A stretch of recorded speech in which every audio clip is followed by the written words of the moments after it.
দেখো, তিনটে important topic আমাদের রেলওয়ে গ্রুপ ডিতে দেখছি এখন নিউ এনসিআরটি থেকে প্রশ্ন আসছে। একটা হচ্ছে তোমাদের এই সিম্পল মেশিনের ওপর, দুই হচ্ছে তোমাদের রিপ্রোডাকশন, তিন হচ্ছে তোমাদের জীববৈচিত্র্য, এবং চার হচ্ছে তোমাদের আর্থ সিস্টেম। তো আমি এই ভিডিওতে তোমাদের যে দুটো টপিক তুলে নিয়েছি সেটা হচ্ছে তোমাদের সিম্পল মেশিনের যে পুরো পার্টটা সেখান থেকে তোমাদের এমসিকিউ করিয়ে দিচ্ছি, আর আর্থ সিস্টেম থেকে তোমাদের করাচ্ছি। এই দুটো হয়ে গেলে আমি নেক্সট যে ভিডিও রাখবো সেটা তোমাদের হচ্ছে ওই রিপ্রোডাকশান এবং তোমাদের জীববৈচিত্র্য, যেহেতু ওগুলো বায়োলজির পার্ট, দুটো বায়োলজি এবং দুটো ফিজিক্স করে তোমাদের নেওয়া হয়েছে। ঠিক আছে, তো দেখো, একটি স্থির পুলি ব্যবহার করে 200 নিউটন লোড তোলা হচ্ছে। ঘর্ষণ উপেক্ষা করলে সর্বনিম্ন কত প্রচেষ্টা প্রয়োজন? দেখো, দুই টাইপের পুলি আমরা দেখতে পাই এখানে। আমি তোমার যে কনসেপ্ট বলে দেবো, তুমি যদি সেই কনসেপ্টটুকুও খেয়াল রাখো তাহলে তোমার কোনো প্রবলেম হবে না রেলওয়ে গ্রুপ ডিতে, তুমি ইজিলি অ্যান্সার করে আসতে পারবে। কারণ এই টপিকগুলো এমনি আননোন টপিক, সেই জন্য রেল খুব জটিল প্রশ্ন দেয় না, কিন্তু সহজ প্রশ্নগুলোকে জটিল মনে হয় যেহেতু টপিকের বেসিকটা বা কনসেপ্ট তোমাদের জানা থাকে না। পুলি দুই টাইপের হয়, ঠিক আছে? পুলি ক টাইপের হয়? দুই টাইপের হয়। একটাকে আমরা বলি ফিক্সড পুলি, একটাকে আমরা কি বলি? ফিক্সড।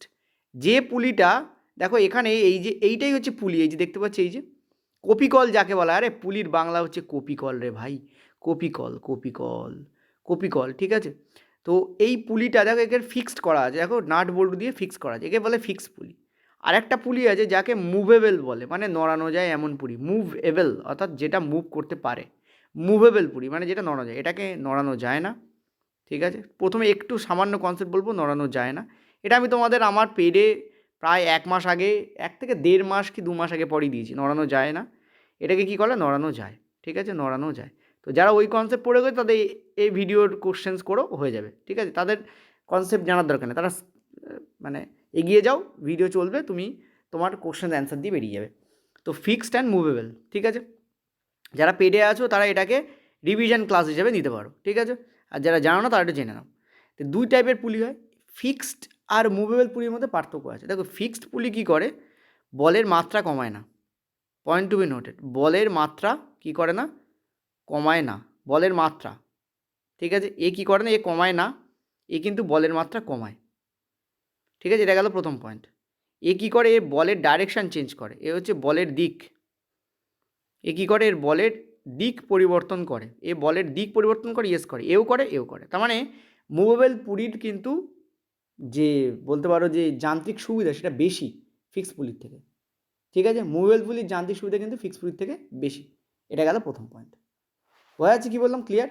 এইবার চলো আমাদের এখানে করা যাক। আর একটা জিনিস তোমাদের বুঝতে হবে যে এই ফিক্সড পুলি যেটা আমি বলেছি, এই ফিক্সড পুলির ক্ষেত্রে এর যে যান্ত্রিক সুবিধা হয় সেটা হয় 1।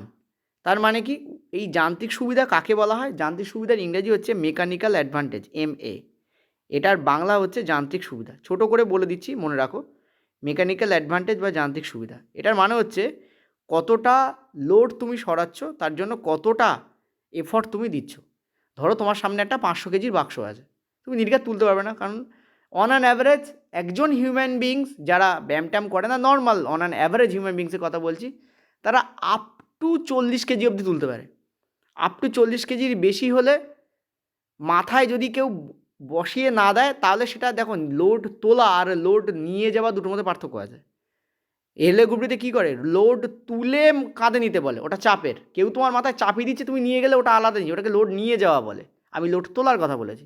মাটিতে আছে সেই লোডকে তোলা 40 কেজি অবধি একজন হিউম্যান বিংসের পক্ষে খুব র্যান্ডামলি পসিবল, বিশেষ করে বস্তায় যদি থাকে। হ্যাঁ, এমন কোনো জিনিস থাকে যেটা ধরো লম্বা রডের আকারে আছে, সেটার ওয়েট যদি 50 কেজি হয় তাও তোলা যায়, কারণ রডটাকে ধরতে সুবিধা হয়। তুমি যেটাকে ধরছো সেটা কী আকারের আছে তার উপর বেস করে তার ঘর্ষণ, তার স্লিপ ইত্যাদি, অ্যাঙ্গেল ইত্যাদি দেখে সেই ওয়েটকে তোলা যায়। তো অন অ্যান অ্যাভারেজ যদি সিমেন্টের বস্তার কথা বলি, 50 কেজি বাড়িতে যদি থাকে একবার তুলে দেখতে পারো, বুঝতে পারবে আমি কী বলেছি। তো যাই হোক, তো 500 কেজি বস্তা আছে, তো 500 কেজি বস্তাকে চাকানোর জন্য তুমি একটা এফর্ট দেবে, তো তুমি তো টানবে করে, জোরে জোরে টানবে। এই যে টানছো, এফর্ট দিচ্ছ, এটা হচ্ছে আমরা নিচে লিখি এফর্ট, এটাকে আমরা বলি এফর্ট। কতটা এফর্ট বা প্রচেষ্টা তুমি করছো সেটাকে নিচে দেওয়া হয়, আর সেই প্রচেষ্টা করে কতটা লোড তুমি তুলছো সেটাকে উপরে দেওয়া হয়। তাহলে লোড বাই এফর্ট, এটা হচ্ছে এর সুবিধা। তার মানে যতটা লোড তুমি দেবে, মানে লোড তুমি কী করবে, ডিসপ্লেস করবে, বা তুমি মানে এক জায়গা থেকে এক জায়গায় নিয়ে যাবে, তার জন্য যতটা এফর্ট দিচ্ছ সেটা তোমার হবে। এখন দেখো, পয়েন্ট টু বি নোটেড, খুব ইম্পর্টেন্ট জিনিস, দুটোই কিন্তু মানে বলতে পারো যে বল, লোডও বল। লোড বল মানে কি? দেখো, ওয়েট তো বল, নিউটনের, লোডও নিউটনের প্রকাশ পায়। আর যেহেতু ফিক্সড পুলির যান্ত্রিক সুবিধা হচ্ছে 1, এটার মানে কি দাঁড়ায়? এটার মানে যদি তুমি load by effort equal to 1 করো, তার মানে কি লোড ইকুয়াল টু এফর্ট হয়ে যাচ্ছে। তার মানে যতটা লোড তুমি সরাতে চাচ্ছ সেম পরিমাণই এফর্ট তোমাকে দিতে হবে। তার মানে যদি তুমি 200 নিউটন লোড সরাতে চাও, তার মানে তোমাকে 200 নিউটনই এফর্ট দিতে হবে, কারণ এখানে ফিক্সড পুলি বা যান্ত্রিক ফিক্সড পুলির বা স্থির পুলির তোমাদের যান্ত্রিক সুবিধার কথা বলা আছে। আবারও বলছি, আরেকবার বুঝে নাও। ফিক্সড পুলির যান্ত্রিক সুবিধা হচ্ছে, যে কোনো সিম্পল মেশিনের যান্ত্রিক সুবিধা হচ্ছে লোড বাই এফর্ট। তো ফিক্সড পুলির ক্ষেত্রে সেটা load by effort equal to 1 হয়। তার মানে যতটা লোড দেবে ততটাই এফর্ট, মানে যতটা লোড তুমি সরাতে চাইছো ততটাই এফর্ট তোমাকে দিতে হবে।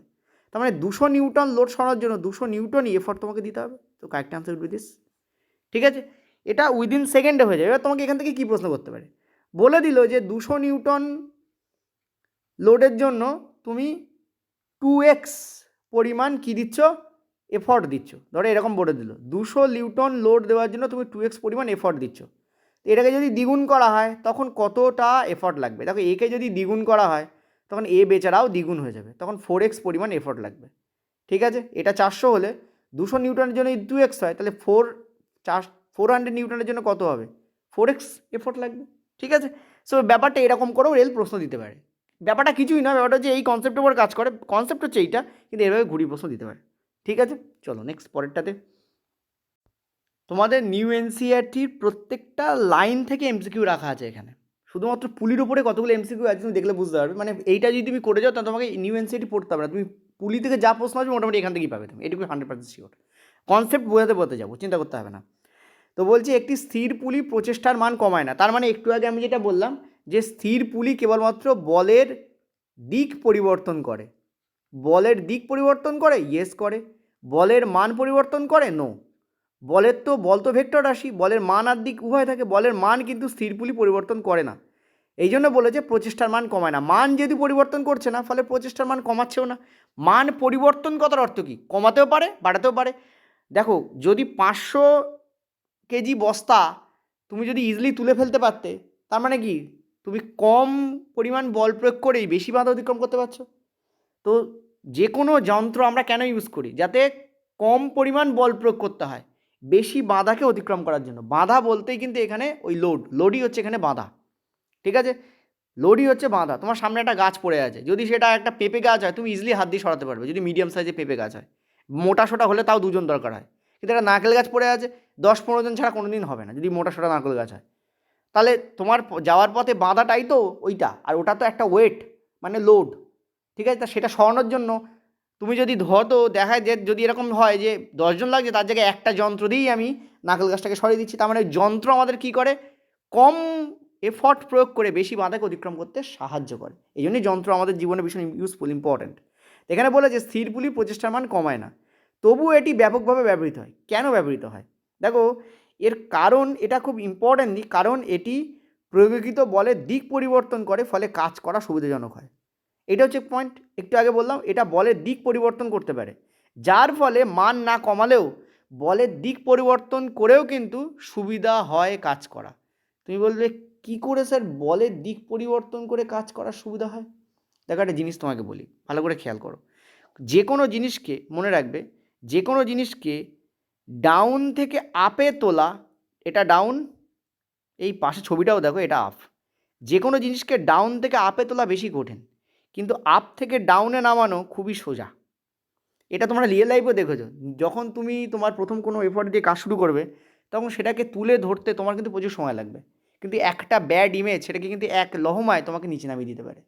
তার মানে কি? তার মানে যেটা দাঁড়াচ্ছে সেটা হচ্ছে যে চেষ্টা করে ওপরে ওঠা খুব কঠিন, কিন্তু সহজেই নিজের ইমেজ নষ্ট করে নিচে নেমে যাওয়া যায়।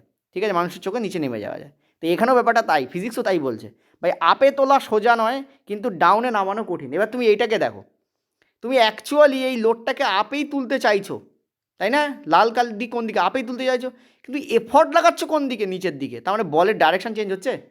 তুলতে চাইছিস ওপর দিকে, উঠছেও, কিন্তু এফর্ট কোন দিকে লাগছে? নিচের দিকে। কিন্তু তুমি যদি সরাসরি তুলতে চাই তাহলে তোমাকে কী করতে হতো? ওপর দিকেই এফর্ট লাগাতে হতো। কিন্তু যন্ত্র বা এই পুলি তোমাকে কী করছে?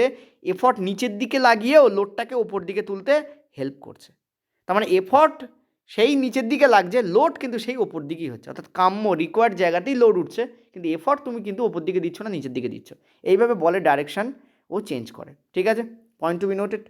আচ্ছা, বলের ডাইরেকশান চেঞ্জ হচ্ছে, তার মানে বুঝতেই পারছো এখানে বল কিন্তু ভেক্টর রাশি, বল কিন্তু এখানে অসম, নট কিন্তু সুষম, কারণ ডাইরেকশান চেঞ্জ হচ্ছে। ঠিক আছে, চলো নেক্সট পরেরটা দেখো। আশা করি তোমাদের বেসিকটা মাথায় ঢুকে গেছে, এবার একটু স্পিডে এগোবো। ঠিক আছে, প্রথম দুটোতে আমি কনসেপ্ট আলোচনা করছিলাম। একটি স্থির পুলিতে লোড 300 নিউটন এবং প্রচেষ্টা 300 নিউটন, যান্ত্রিক সুবিধা কত হবে? দেখো আমি একটু আগে বললাম যান্ত্রিক সুবিধা হচ্ছে তোমাদের লোড বাই এফর্ট। এখন দেখো স্থির পুলির কথা বলেছে, তো স্থির পুলিতে যান্ত্রিক সুবিধা বা মেকানিক্যাল অ্যাডভান্টেজ অলওয়েজ 1 হয়, তো কোশ্চেন দেখার দরকার নেই, 1-এ টিক মেরে দিয়ে বেরিয়ে আসবে। স্থির পুলিতে অলওয়েজ 1 হয়। মুভেবল পুলি বা নড়ানো যায় এমন যে পুলি আছে তাতে কিন্তু গ্রেটার দ্যান 1ও হতে পারে, সবসময় যে হয় তা নয়, কিন্তু হতে পারে, can be possible, greater than 1 হওয়া পসিবল নড়ানো যায় এমন পুলিতে। এটা তো নড়ানো যায় না, বা স্থির পুলির কথা বলেছে, তো নড়ানো যায় না, সেক্ষেত্রে কিন্তু আমাদের অলওয়েজ 1ই আসবে। ঠিক আছে, চলো নেক্সট। স্থির পুলি ও চলমান পুলির মধ্যে কোন বক্তব্যটি সঠিক? উভয়ের যান্ত্রিক সুবিধা 1 না।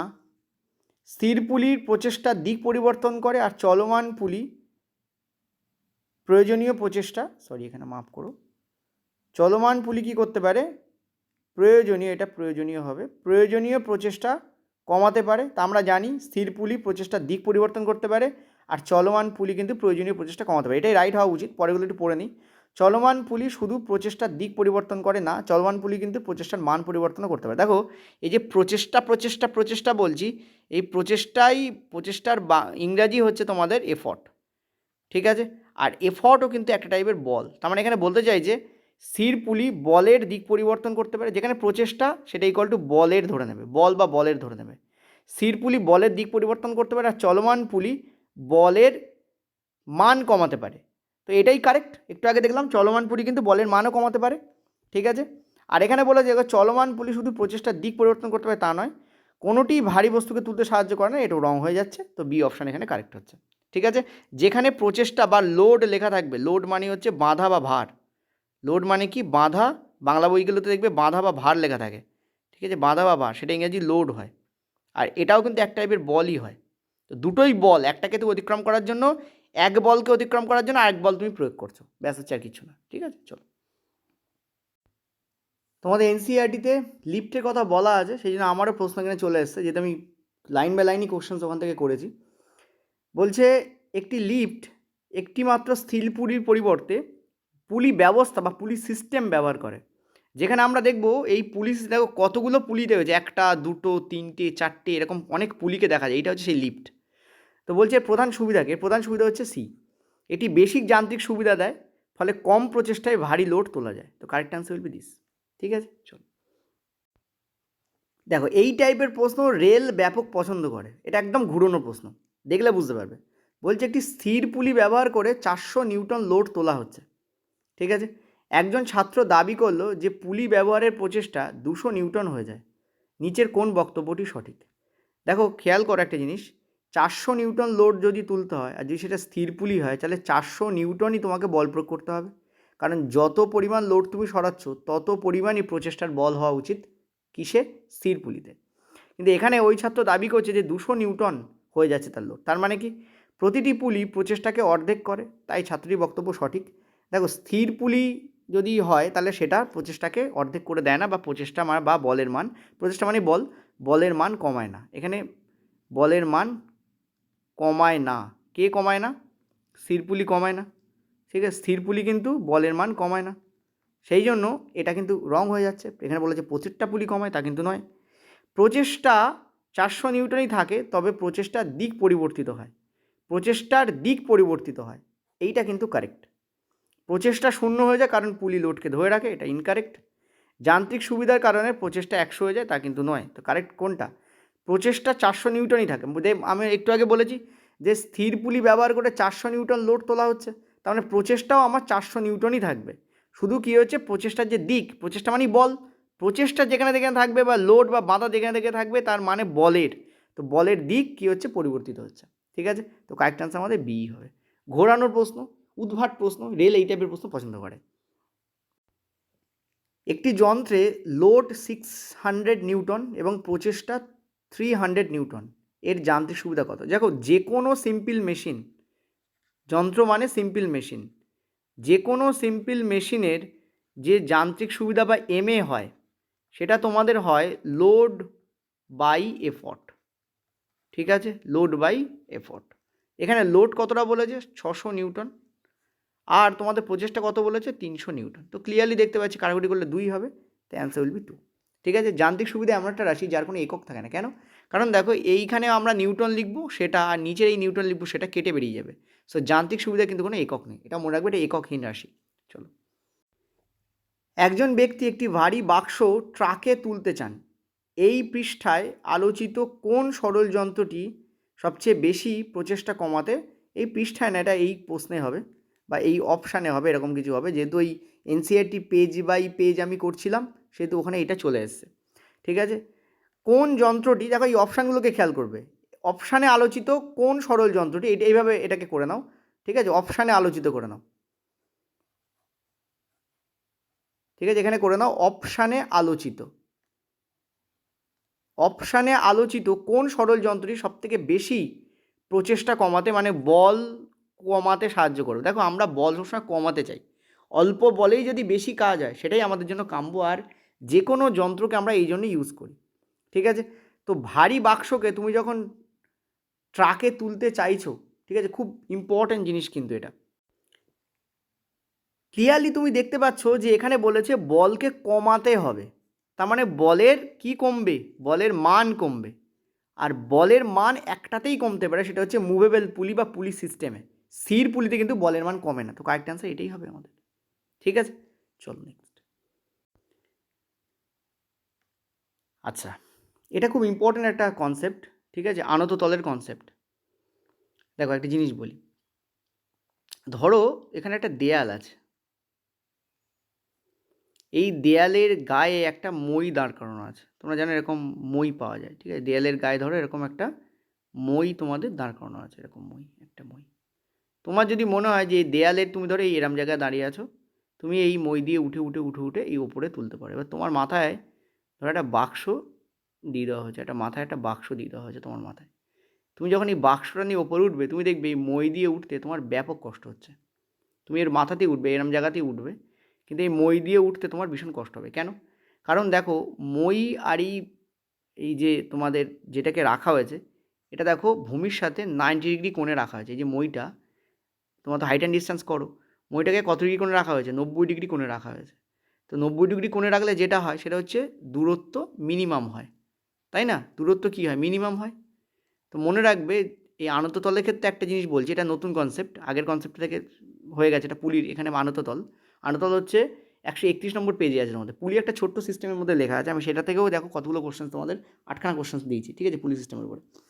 তো মনে রাখবে দূরত্ব হচ্ছে মিনিমাম হয়, আনত তল যখন 90 ডিগ্রিতে থাকবে তখন দুটো জিনিস মনে রাখবে, দূরত্ব মিনিমাম হবে কিন্তু বল ম্যাক্সিমাম হবে। বল প্রয়োগ কী হবে? ম্যাক্সিমাম। কী হবে? ম্যাক্সিমাম। সেই বল দ্বারা কার্য হলো কি হলো না পরের কথা, কিন্তু বল ম্যাক্সিমাম হতে হবে, দূরত্ব মিনিমাম হতে হবে। কিন্তু আনত তল ঠিক এর উল্টো কাজ করে। আনত তল কী হয়? ধরো এইটাকেই আমি কি করেছি, আমি যদি তলটাকে, মইটাকে ওরমভাবে না দিয়ে মইটাকে আনত করে দিয়েছি, তখন কী হয়? তখন এখানে 90 ডিগ্রির থেকে কম, ঠিক আছে, একটা কোণ উৎপন্ন হচ্ছে। দেখো এখানে কোণটা কত ডিগ্রি উৎপন্ন হচ্ছে? 90 ডিগ্রি থেকে কম। ঠিক আছে, theta is less than 90 degree. তার মানে এখানে কী হয়ে গেছে? যেই থিটা 90 ডিগ্রি থেকে কমে গেল, তখন কী হলো? এই দূরত্বটা কিন্তু বেড়ে গেল, এই দূরত্বটা কিন্তু বেশি হয়ে গেল। দূরত্ব কী হলো? বেড়ে গেল, দূরত্ব বেশি হলো।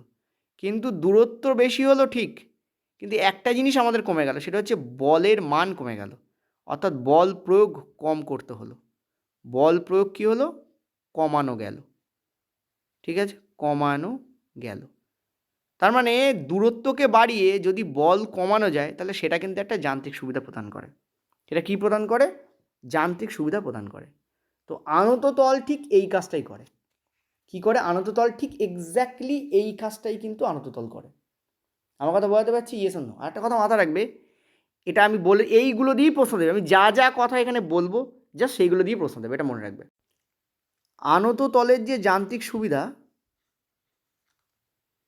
আনত তলের যে মেকানিক্যাল অ্যাডভান্টেজ সেটা কিন্তু গ্রেটার দ্যান 1 হয় এবং এটা অলওয়েজ।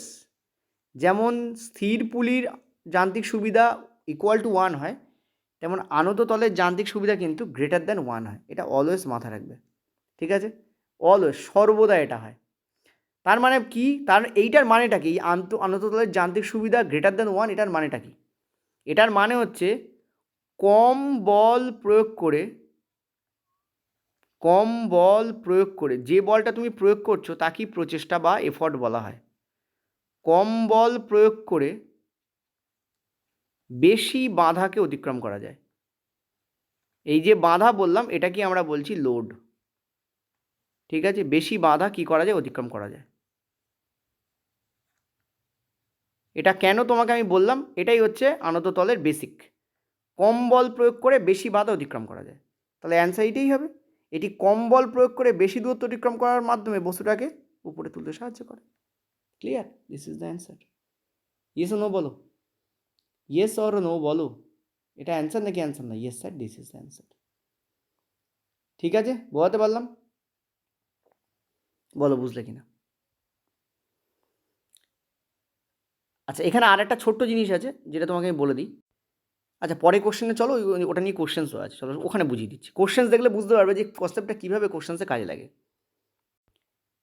দেখো, পরের প্রশ্নে ওই টপিকটা নেই, বাট আনত তলের আরেকটা কোশ্চেন্স আছে, সেখানে টপিক আছে, চিন্তা নেই।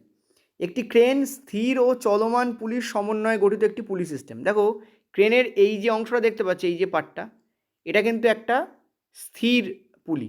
এক মিনিট, কোনটা বলো তো? এই যে এইটা, এটা কিন্তু একটা স্থির পুলি। কিন্তু এই যে এইটাকে দেখতে পাচ্ছ, এই যে এইটা, এটা কিন্তু একটি চলমান পুলি, মানে মুভেবল পুলি বা মুভেবল কপিকল। তাহলে ক্রেনে দুটো জিনিসই থাকে, এবং এখানেও দেখো স্থির পুলি লাগানো আছে, এই যে এইটা, এটাকে দেখো, এটা কিন্তু স্থির পুলি, কারণ পুলিটা নড়ছে না, এটা স্থির পুলি। তো যখন স্থির আর চলমান উভয় মিলে একটা ব্যবস্থা তৈরি হয়, তাকে আমরা পুলি সিস্টেম বলি। শুধুমাত্র কোনো একটা বিষয়ের পুলি নয়, এটা অনেকগুলো পুলি বা ডিফারেন্ট টাইপের পুলি সেখানে কাজ করে। একটি মাত্র স্থির পুলি পরিবর্তে এই ব্যবস্থা ব্যবহারের প্রধান কারণ কি? খুবই সুবিধা, এটা যান্ত্রিক সুবিধা বৃদ্ধি করে এবং প্রয়োজনীয় প্রচেষ্টা কমায়। মানে প্রয়োজনীয় যে বল আমরা প্রয়োগ করছি সেটা কমায়, এবং যান্ত্রিক সুবিধা কী করছে? বাড়াচ্ছে। তো বি অপশান এখানে কারেক্ট হচ্ছে। ঠিক আছে, ক্লিয়ার? যদি বলো স্যার বেসিক কি, বেসিক হচ্ছে ওই যেটা পড়িয়েছি ওটাই বেসিক। তোমাদের এনসিইআরটি এর একটা পেজ এফোর্ট, যদি একটা পেজ যদি A4 সাইজের হয়, এটা যদি A4 সাইজ হয়, এবং সেই পেজটা যদি 130 নম্বর পেজ হয়, যেখানে পুলি আছে, তো এইটুকুতে পুলি সিস্টেম লেখা আছে। এখানে একটা ছোট্ট প্যারা আছে, আর নিচে একটা এরকম একটা এইটুকুতে পুলি সিস্টেম লেখা আছে। তার উপরে তোমাদের মেকানিক্যাল অ্যাডভান্টেজ ইত্যাদি লেখা আছে, এরকম একটা প্যারা। আর যদি 130 নম্বর পেজটা A4 সাইজে ধরো, তাহলে এইখানে তোমাদের পুলি সিস্টেম লেখা আছে, আর নিচে মুভেবল পুলি নিয়ে ছোট্ট 3-4টে লাইন লেখা আছে। তার উপরে বেস করে এতগুলো প্রশ্ন আমি তোমাদের দিয়েছি। ঠিক আছে, চল নেক্সট।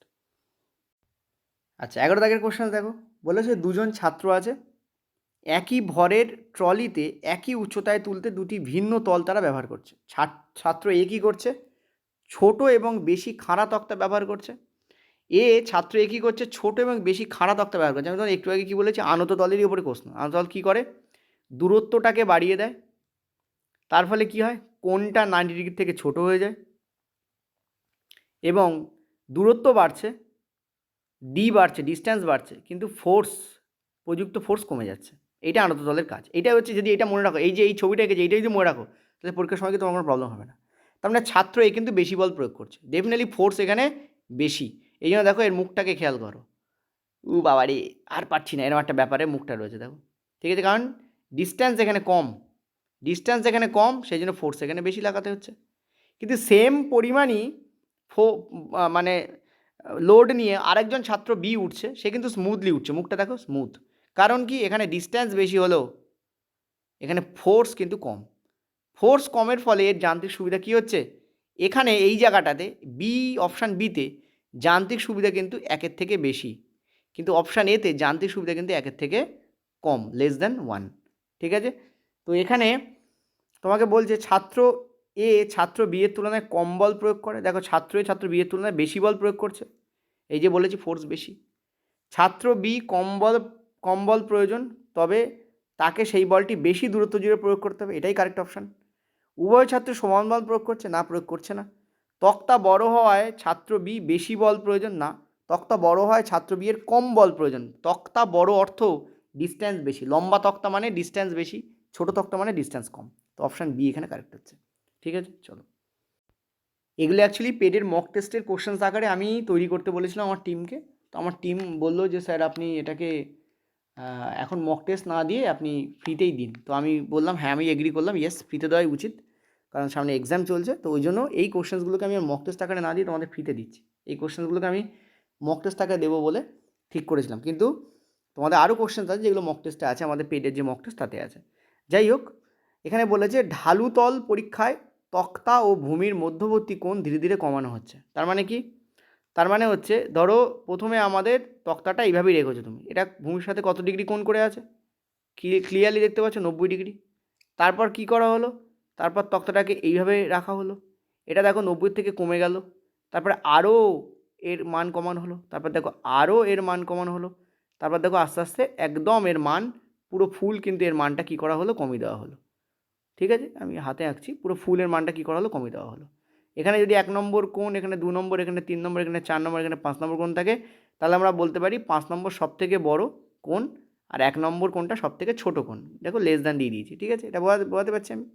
এখানে এটাই বলেছে, কিন্তু প্ল্যাটফর্মের উচ্চতা একই রাখা হলো। প্ল্যাটফর্ম কোনটা? এইটা হচ্ছে প্ল্যাটফর্ম, এই যে এইটা হচ্ছে হাইট, এই যে এইচ ফর হাইট দেখতে পাচ্ছি, এই হাইটটা কিন্তু সেম রাখা হয়েছে। তাহলে কি লক্ষ্য করবে? প্রয়োজনীয় বল বৃদ্ধি পায় কিন্তু অতিক্রান্ত দূরত্ব কমে যায় না। যখনই তুমি দেখো, আমরা এই যে এটা কি অ্যাকচুয়ালি, এটা হচ্ছে লম্ব, এটা হচ্ছে ভূমি, আর এটা হচ্ছে অতিভুজ।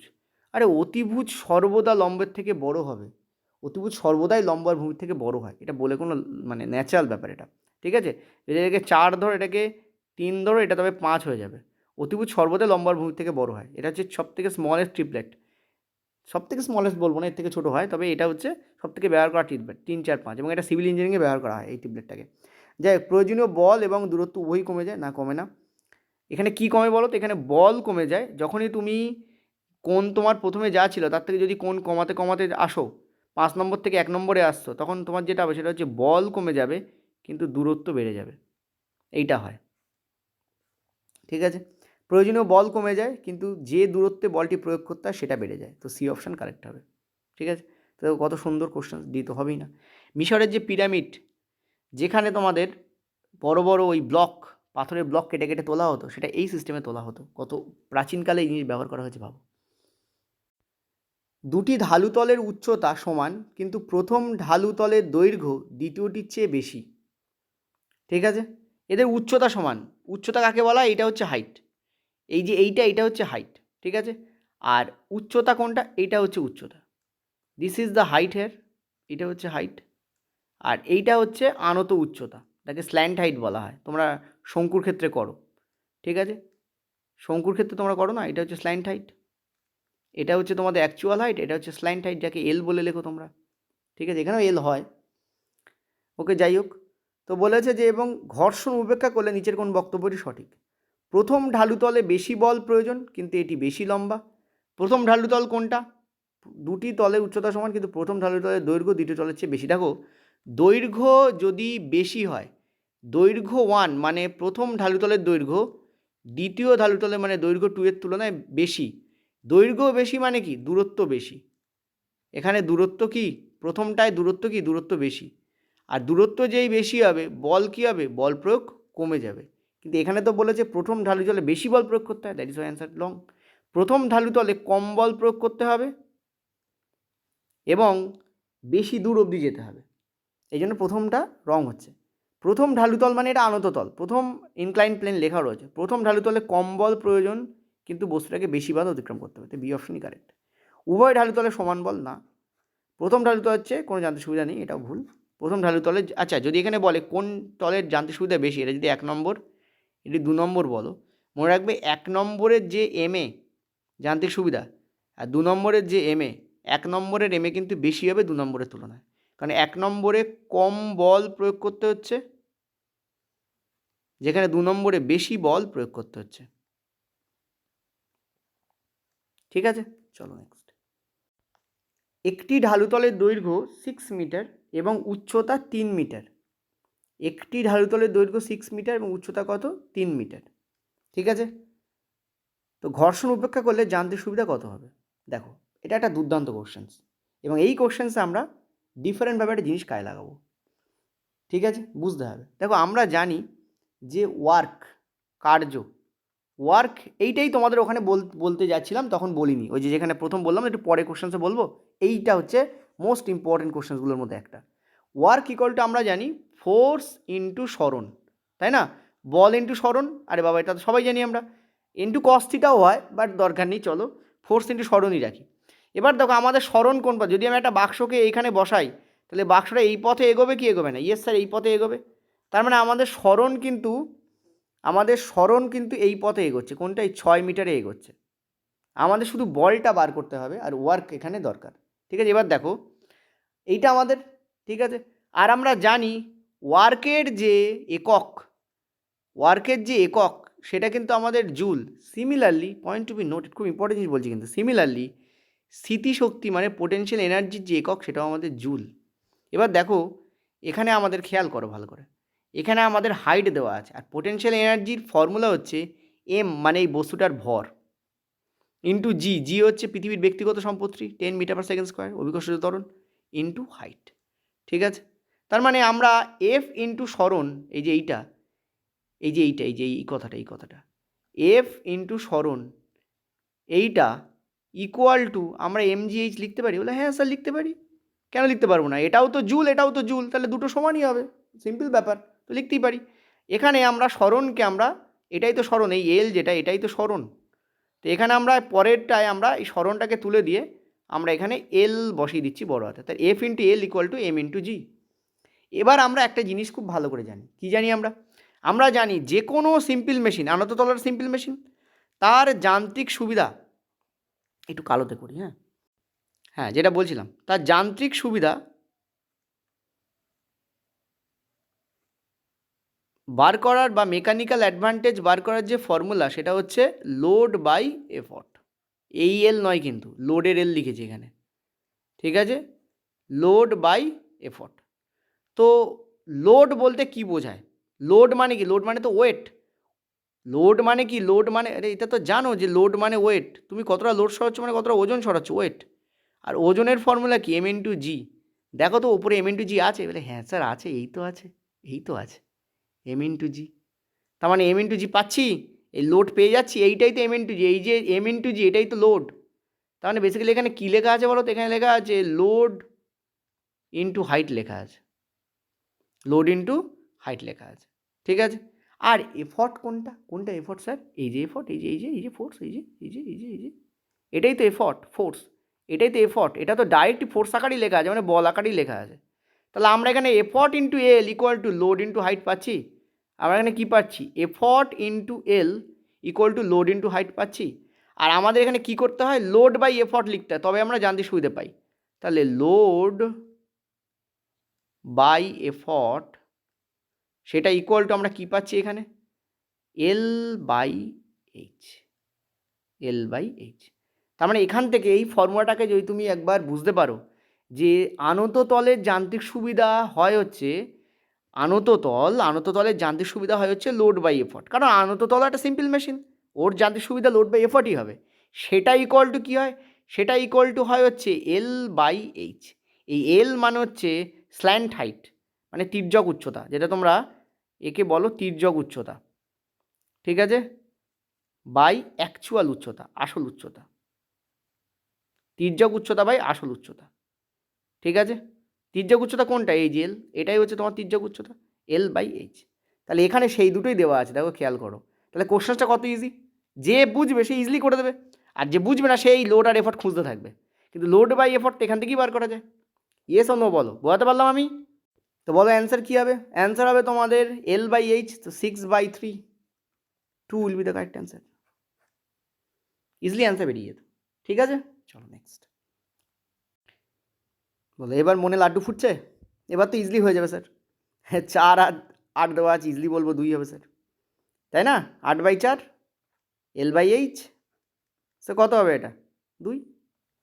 ঠিক আছে, চলো নেক্সট পরেরটা। দেখো আমি তোমাদের বলেছিলাম পরীক্ষা শুরুর আগের দিন আমি একটা ভিডিও দিয়েছিলাম। এবার প্রায় 2-3 হাজার স্টুডেন্ট সেখানে দেখেছে। তো যারা দেখেছে তারা রিয়েলি বলবো, যদি শুধু দেখা নয়, দেখে সেটাকে পালন করতে হবে। যারা পালন করেছে এবং দেখেছে এবং পালন করেছে, তারা এটায় একদম সিদ্ধহস্ত হয়ে গেছে। আমি বলেছিলাম যে নিউ এনসিইআরটি থেকে তোমাদের আর্টস সিস্টেমে যেগুলো করতে বলেছিলাম, সাইকেল, ঠিক আছে, অ্যালবেডো এবং এই যে তোমাদের সিম্পল মেশিনের পার্ট, তো দেখো সেখান থেকেই কিন্তু তোমাদের প্রশ্ন এসছে। ঠিক আছে, এটা অভিজ্ঞতা বলে যে কোথা থেকে আসতে পারে। এবং শুধু আজকে নয়, ফার্স্ট দিনের সেকেন্ড শিফট থেকে পড়তে আরম্ভ করেছে। আর টেকনিশিয়ান এলপিতে কিন্তু এবার নিউ এনসিইআরটি ঢুকে গেল। ঠিক আছে, এটা মাথায় রেখো, মানে ঢুকলো। এবং পরের দিনগুলোতে নিউ এনসিইআরটি থেকে কোশ্চেন্স বাড়বে। তো ঢালু তলের যান্ত্রিক সুবিধা নির্ণয়ের সঠিক সমীকরণ কোনটি নির্ণয় করো। পরের বছর ক্লাস 10 চেঞ্জ হচ্ছে, সো ক্লাস 10ও কিন্তু তোমাদের করতে হবে, এটা মাথায় রাখতে হবে। পরের বছর চেঞ্জ হচ্ছে, এবছর নয়, সো অসুবিধা কিছু নেই। ঢালু তলের যান্ত্রিক সুবিধা নির্ণয়ের সঠিক সমীকরণ কোনটা? তো আমি তোমাদের একটু আগেই ঢালু তলের যান্ত্রিক সুবিধা সম্পর্কে তোমাদের বলেছি যে L/H হয়। ঠিক আছে, আর L/H, এক মিনিট, সরি, বোর্ডে একটু ডিস্টার্ব হচ্ছিলো, পড়ছিল না। L/H, ঠিক আছে, L/H সেটা ইকুয়াল টু কী হয়, আমরা একটু আগে দেখলাম যে mg বাই, মানে রিগোরাস ফর্মটা লিখছি, mg/f। ঠিক আছে, এই যে এই mgকে কী বলা হয়, আমরা কী বলি, একে ওয়েট বলি, ডব্লিউ বলি। তো ওয়েট বাই ফোর্স বললে ভুল হবে? বলে স্যার না, ভুল হবে না। তাই এটা ওয়েট বাই ফোর্স কোথায় আছে দেখো, এখানে ওয়েট ইন্টু ফোর্স আছে, কাটো। ওয়েট প্লাস ফোর্স আছে, কাটো। ফোর্স বাই ওয়েট আছে, কাটো। তার মানে একটাই অপশন আছে, বি অপশন কারেক্ট হবে। তাও আগে দেখে নি, দাঁড়ো, দুটো অপশন এখনও বেঁচে আছে। সরি, না, বিতে তো ভুলই আছে। বিতে কিছু দেওয়াই নেই, ইনফ্যাক্ট বিতে তো কিছু দেওয়াই নেই। সেই একটাই অপশান এখানে আছে, যান্ত্রিক সুবিধা ইকুয়াল টু লোড বাই প্রচেষ্টা। ঠিক আছে, L/H হবে এবং W/F হবে। তো কারেক্ট আনসার আমাদের এই হবে এখানে। ঠিক আছে, কারেক্ট আনসার আমাদের এটা হবে। এখানে বলে যান্ত্রিক সুবিধা ইকুয়াল টু প্রচেষ্টা। যান্ত্রিক সুবিধা ইকুয়াল টু প্রচেষ্টা তো নয়, আমরা জানি। যান্ত্রিক সুবিধা ইকুয়াল টু কী হচ্ছে, লোড বাই প্রচেষ্টা। ঠিক আছে, লোড বাই এফর্ট, এটুকু 100% শিওর।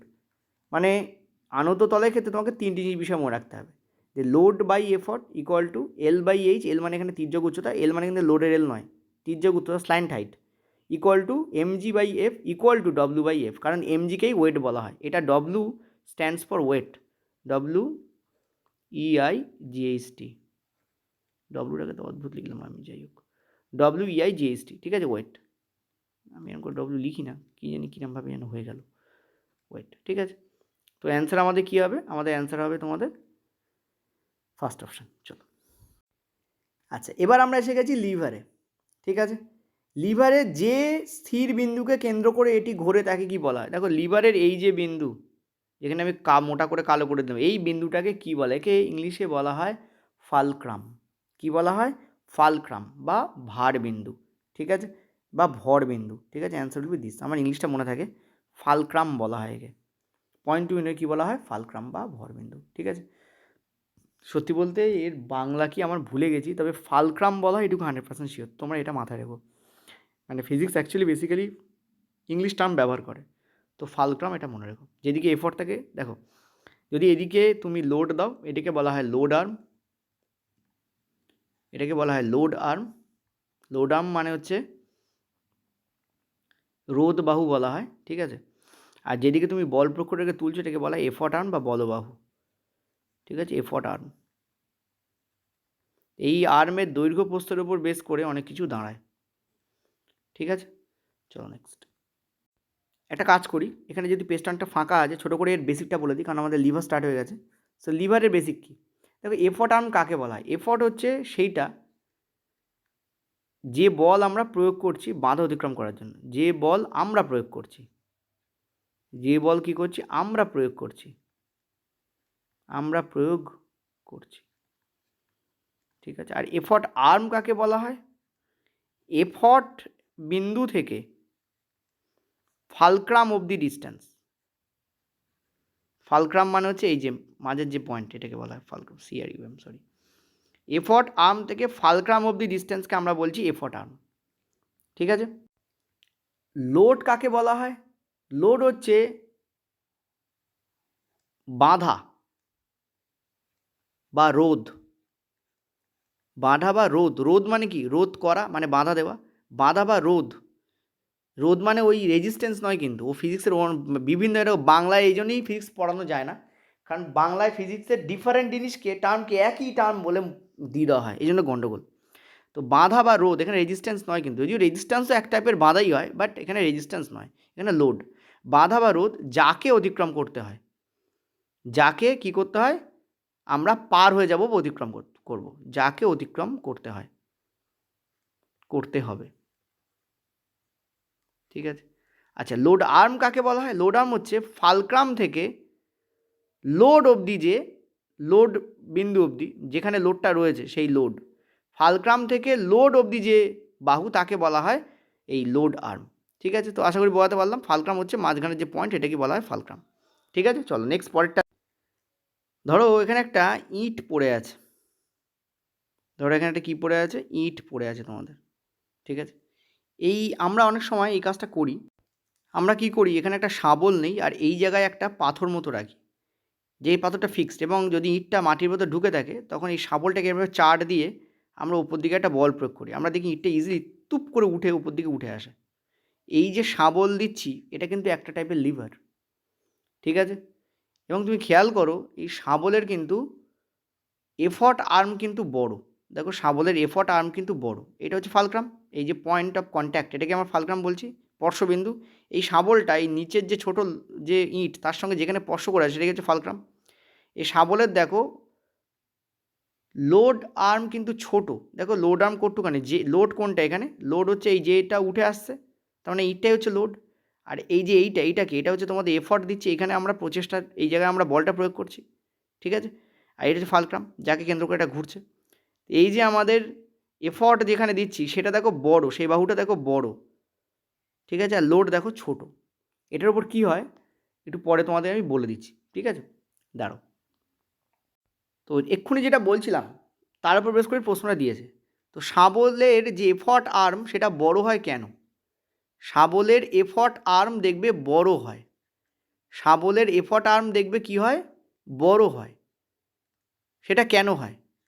দেখো শাবলের এফর্ট আর্ম বড় হয় তার কারণ এফর্ট আর্মকে বড় করার মাধ্যমে আমরা বেশি বল প্রয়োগ করতে পারি, বেশি বলকে কী করতে পারি, আমরা প্রয়োগ করতে পারি। তো এটাই ওপরে বেস করে 8 নম্বর কোশ্চেন দেওয়া হয়েছে, একটি লিভারে প্রচেষ্টার বাহু বৃদ্ধি করলে কোনটা সঠিক?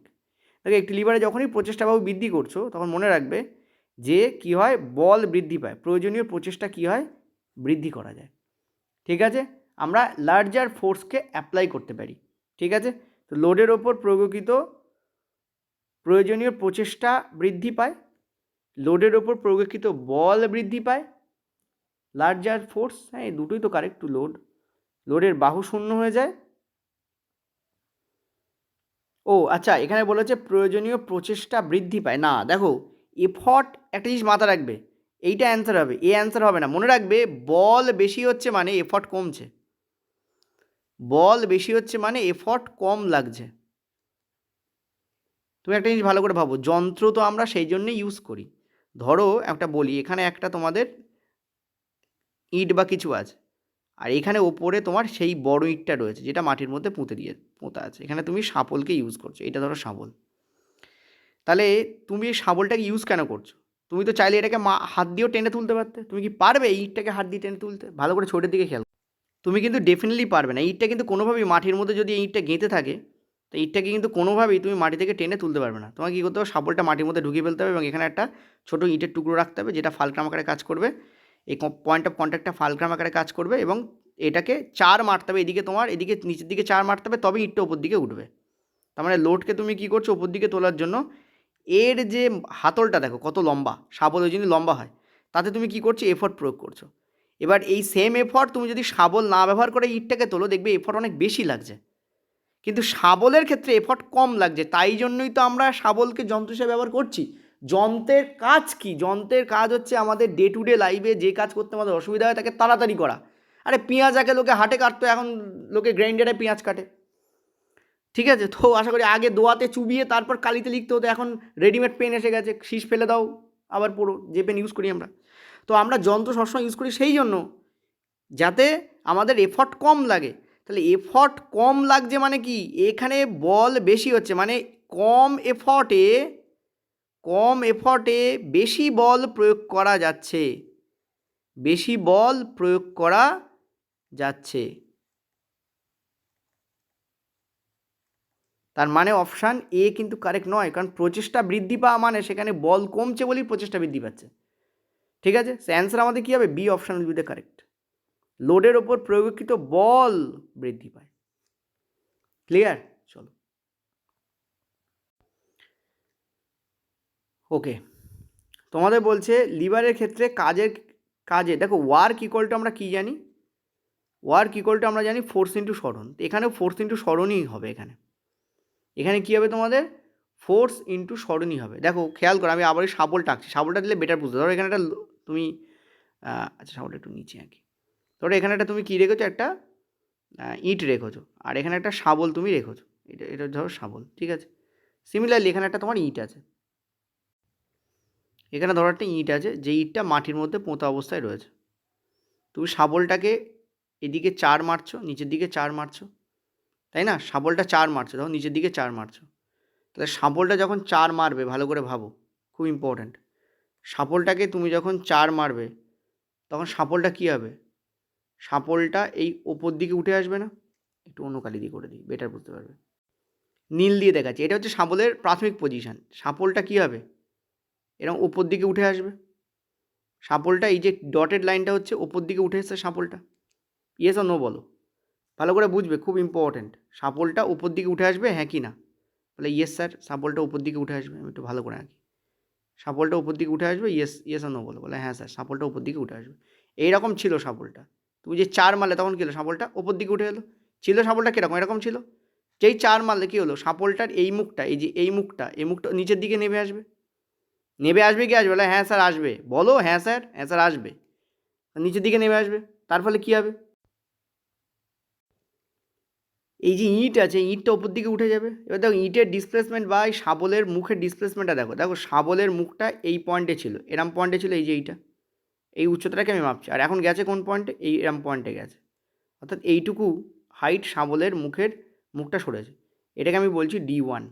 এই ডিস্টেন্সটাকে আমি D1 বলছি, এটা হচ্ছে সরণ, শাবলের প্রথম এই যে মুখের সরণটা দেখো এখানে, আর এখানে কতটা সরেছে, এখানে এই পয়েন্ট থেকে এই পয়েন্ট অবধি সরেছে, এটাকে আমি বলছি D2। তুমি খেয়াল করো D2 কিন্তু বড় D1-এর থেকে, অ্যাকচুয়ালি এর থেকেও ছোটো হয়েছে ডিসপ্লেসমেন্ট, আমি দেখানোর জন্য একটু বড়ো করেছিলাম, কিন্তু দেখলাম যে D1 আর D2টাকে ঠিক করে দেখাতে হবে। এইটুকুই হয়েছে D2। দেখো খেয়াল করো D2 কোনটুকু, এখান থেকে এইটুকু, এই যে এইটুকু, এটাকে আমি এখানে দেখিয়েছি, এটা D1, এটা D2। ঠিক আছে, ক্লিয়ার অর নট?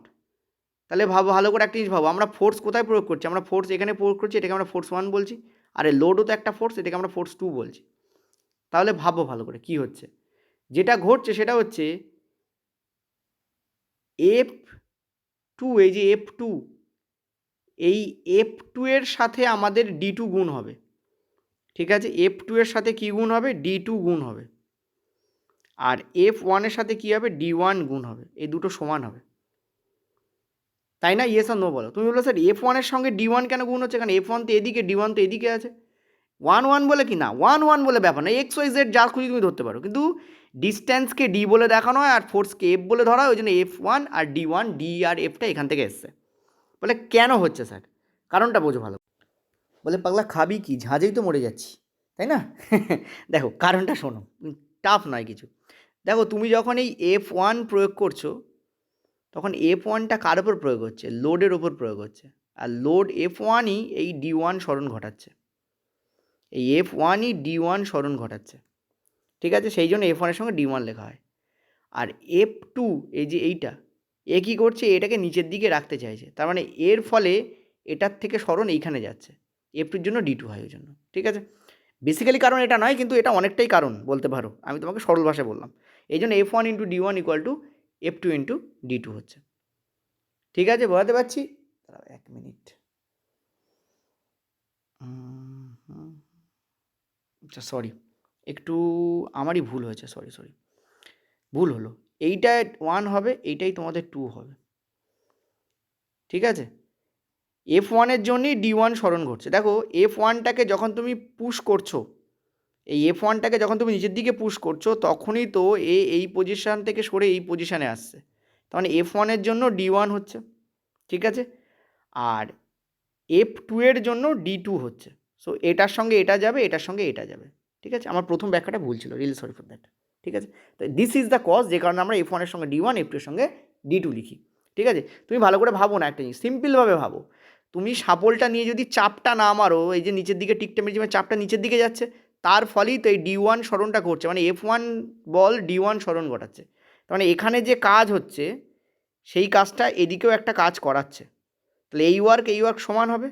তো F1 into D1 equal to F2 into D2, তো দিস ইজ দ্য কারেক্ট অংশার, এই যে F1 into D1 equal to F2 into D2, ঠিক আছে, বোঝাতে পারছি। চলো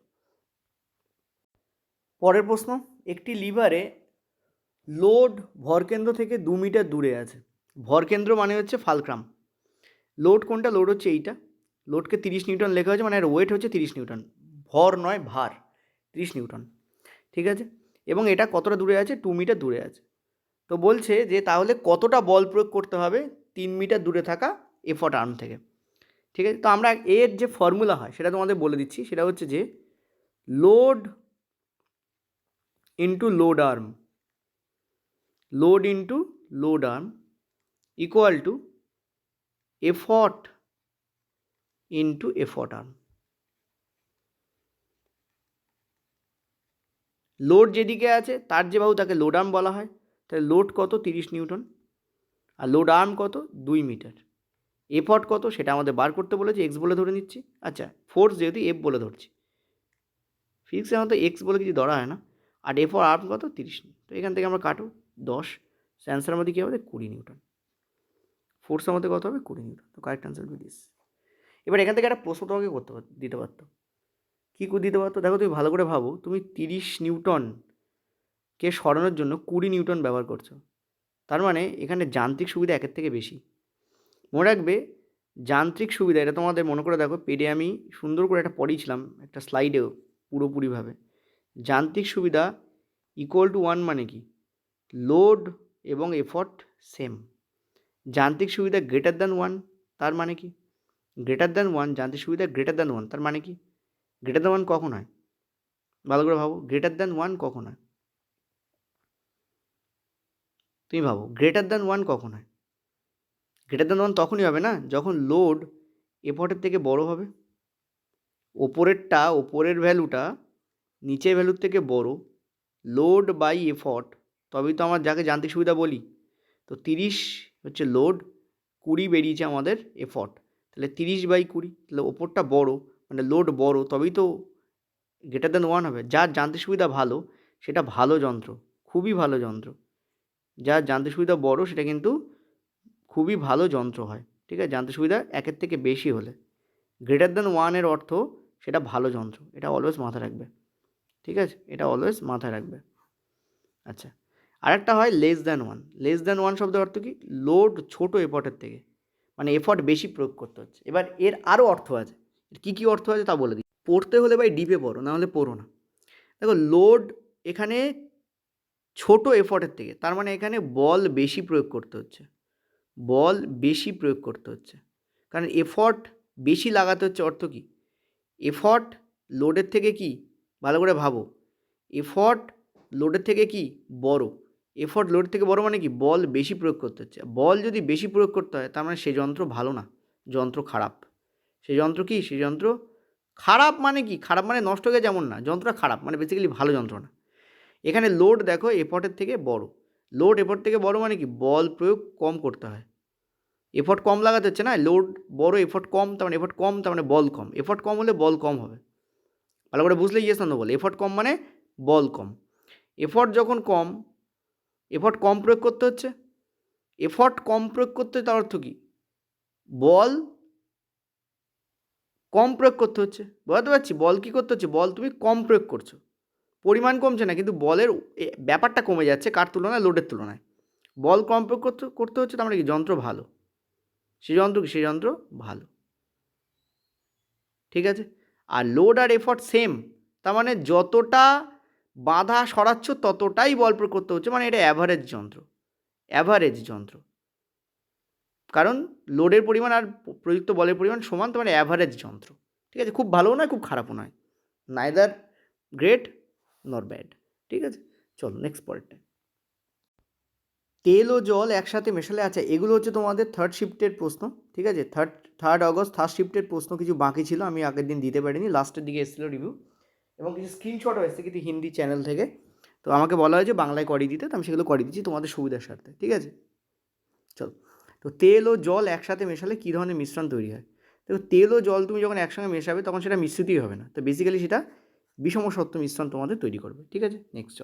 চিন্তা নেই, টেনশন নেই, আনত তল এবং তোমাদের লিভার সিস্টেমের উপর আরও কোশ্চেন লাস্টে আছে, আমি করাবো। এগুলো কটা আলোচনা করে দিই, এগুলো বাকি ছিল বলে করিয়ে দিচ্ছি। থার্ড অগস্ট থার্ড শিফটের প্রশ্ন।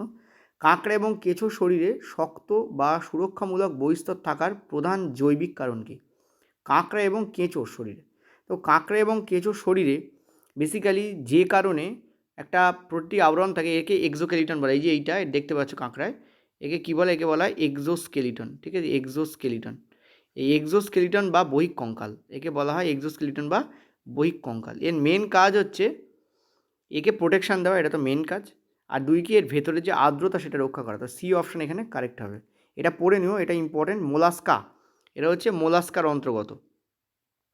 ঠিক আছে, মোলাস্কার অন্তর্গত, মোলাস্কা যে পর্ব আছে তার অন্তর্গত প্রাণী এরা। নেক্সট চলো। এক মিনিট, কাঁকড়া তো মোলাস্কা না, কাঁকড়া, সরি আমার ভুল হয়েছে, কাঁকড়া মোলাস্কা নয়, কাঁকড়া হচ্ছে আর্থ্রোপোডা। ঠিক আছে, কাঁকড়া হচ্ছে আর্থ্রোপোডা। ঠিক আছে, শামুক ঝিনুক এরা হচ্ছে মোলাস্কা, কাঁকড়া হচ্ছে আর্থ্রোপোডা, আর্থ্রোপোডা। ঠিক আছে, যেমন কেঁচো হচ্ছে অ্যানিলিডা, অঙ্গুরিমাল। ঠিক আছে, অ্যানিলিডা পর্বভুক্ত। এগুলো তোমাদের যে জীববৈচিত্র্য তার থেকে পার্ট আছে, করাবো, চিন্তা নেই। ঠিক আছে, আর শামুক ঝিনুক এরা হচ্ছে মোলাস্কা, এরা হচ্ছে কি, মোলাস্কা। ঠিক আছে, যাই হোক, তো এখানে অ্যান্সার কী হবে? সি হবে অ্যান্সার। চলো। ঘন জঙ্গল বা সমতল অঞ্চলের পাখিদের তুলনায় পাহাড়ি অঞ্চলের পাখিদের ডানা বেশি বেশি বেশি শক্তিশালী হয় কেন? দেখো, পাহাড়ি অঞ্চলে কী হয়, বাতাস অত্যন্ত, এয়ার অত্যন্ত থিন হয়, থিন। তার ফলে এদের পাখার মানে পাখা কী করে, বায়ু সঞ্চালিত করে। ওই জন্য থিন এয়ারে যেহেতু বাতাস থিন, তার মানে কম বায়ু আছে, ফলে বায়ু সঞ্চালনের জন্য বেশি পরিমাণ শক্তিশালী পেশির দরকার হয়, যার ফলে পাখিদের, পাহাড়ি অঞ্চলে পাখিদের ক্ষেত্রে পেশি থিন হয়। মনে রাখবে, যত উচ্চতা বৃদ্ধি পায় তত এয়ার কিন্তু কী হয়, এয়ার কিন্তু থিন হয়ে যায়, মানে পাতলা হয়ে যায়। যত পাতলা বায়ু তার মানে বায়ু কম, তার ফলে সেই বায়ুকে সঞ্চালিত করার জন্য বেশি পরিমাণ জোরের প্রয়োজন হয়, আর বল বেশি পরিমাণ প্রয়োগ করার জন্যই এই পাহাড়ি অঞ্চলের পাখিদের ডানা কিন্তু শক্তিশালী হয়। তাই অ্যান্সার তোমাদের উইল বি দিস। কোনো বস্তু 30 মিটার দূরত্ব 1.5 ঘন্টা অতিক্রম করলে অ্যাভারেজ স্পিড কত? 30/1.5 মানে 300, তোমাদের 20। ঠিক আছে, 20 সেন্টিমিটার পার আওয়ার। চলো নেক্সট। আমার মনে হয় না এটা এভাবে কোশ্চেন ছিল, আমার মনে হয় এখানে সেন্টিমিটার ছিল, এখানে হয়তো কিলোমিটার বা এরম সামথিং দেওয়া ছিল। এত ইজি কোশ্চেন দেবে না রেল। বলছে পরমাণুর গঠন অনুযায়ী নিউট্রনের প্রকৃতি কেমন? দেখো, নিউট্রন হচ্ছে নিউট্রাল, মানে এর কোনো চার্জ নেই। প্রথম কথা, এর কিনে এর কোনো চার্জ নেই। আর দ্বিতীয় কথা, এটা কেন্দ্রে অবস্থান করে, this will be the correct option. Sorry, ঋণাত্মক চার্জ আছে, এটা তো অ্যান্সার নয়। এটি আধানহীন, এই যে এটা আধানহীন এবং নিউক্লিয়াসের কেন্দ্রে অবস্থান করে। কেন্দ্র হচ্ছে কেন্দ্রক, কেন্দ্র বলতে এখানে কেন্দ্রকের কথা বলা হয়েছে। ঠিক আছে, নিউক্লিয়াসের কেন্দ্রকের মধ্যে অবস্থান করে। বেসিক্যালি নিউক্লিয়াসের কেন্দ্রকের মধ্যে নিউট্রন আর প্রোটন অবস্থান করে। এখানে প্রোটন ধনাত্মক তড়িৎধর্মী, আর নিউট্রন কিন্তু তোমাদের যেটাকে আমরা বলি কি, সেটা হচ্ছে যে তড়িৎহীন বা নিস্তড়িৎ বলতে পারো। সোডা অ্যাসিড অগ্নি নির্বাপন যন্ত্রে বেকিং সোডা, দেখো সোডা অ্যাসিড অগ্নি নির্বাপন যন্ত্র বলা হয় কারণ এর মধ্যে বেকিং সোডা ব্যবহার করা হয়। ঠিক আছে, আর বেকিং সোডা ব্যবহারের প্রধান কারণ কি? কারণ হচ্ছে এই সোডার সঙ্গে অ্যাসিড বিক্রিয়া করে, যার ফলে এখানে উৎপন্ন হয় কার্বন ডাইঅক্সাইড, যা আমাদের গ্যাস, কার্বন ডাইঅক্সাইড গ্যাস উৎপন্ন হয়, যা আমাদের কী করে, আগুন নেভাতে সাহায্য করে। আমরা জানি কার্বন ডাইঅক্সাইড কিন্তু আগুন নেভাতে সাহায্য করে। ঠিক আছে, চলো নেক্সট। আরেকটা জিনিস, এই যে অ্যাসিড বলেছে, এখানে কোন অ্যাসিড ব্যবহার করা হয়? সেটা হচ্ছে লঘু sulphuric acid. Majority of the সেকশনে H2SO4কে ব্যবহার করা হয়, লঘু সালফিউরিক অ্যাসিডকে, সালফিউরিক নট সালফিউরাস, সালফিউরিক অ্যাসিডকে কিন্তু ব্যবহার করা হয়। ঠিক আছে, এটা মনে রাখবে। চলো। আর একটা জিনিস তো জানো যে সোডা, বেকিং সোডাকে সোডিয়াম হাইড্রোজেন কার্বনেট বলা হয়, ঠিক আছে, NaHCO3, এটা তো জানো, সোডিয়াম হাইড্রোজেন কার্বনেট বলা হয়, এইটা হাইড্রোজেন, এই যে সোডিয়াম, এই হচ্ছে কার্বনেট।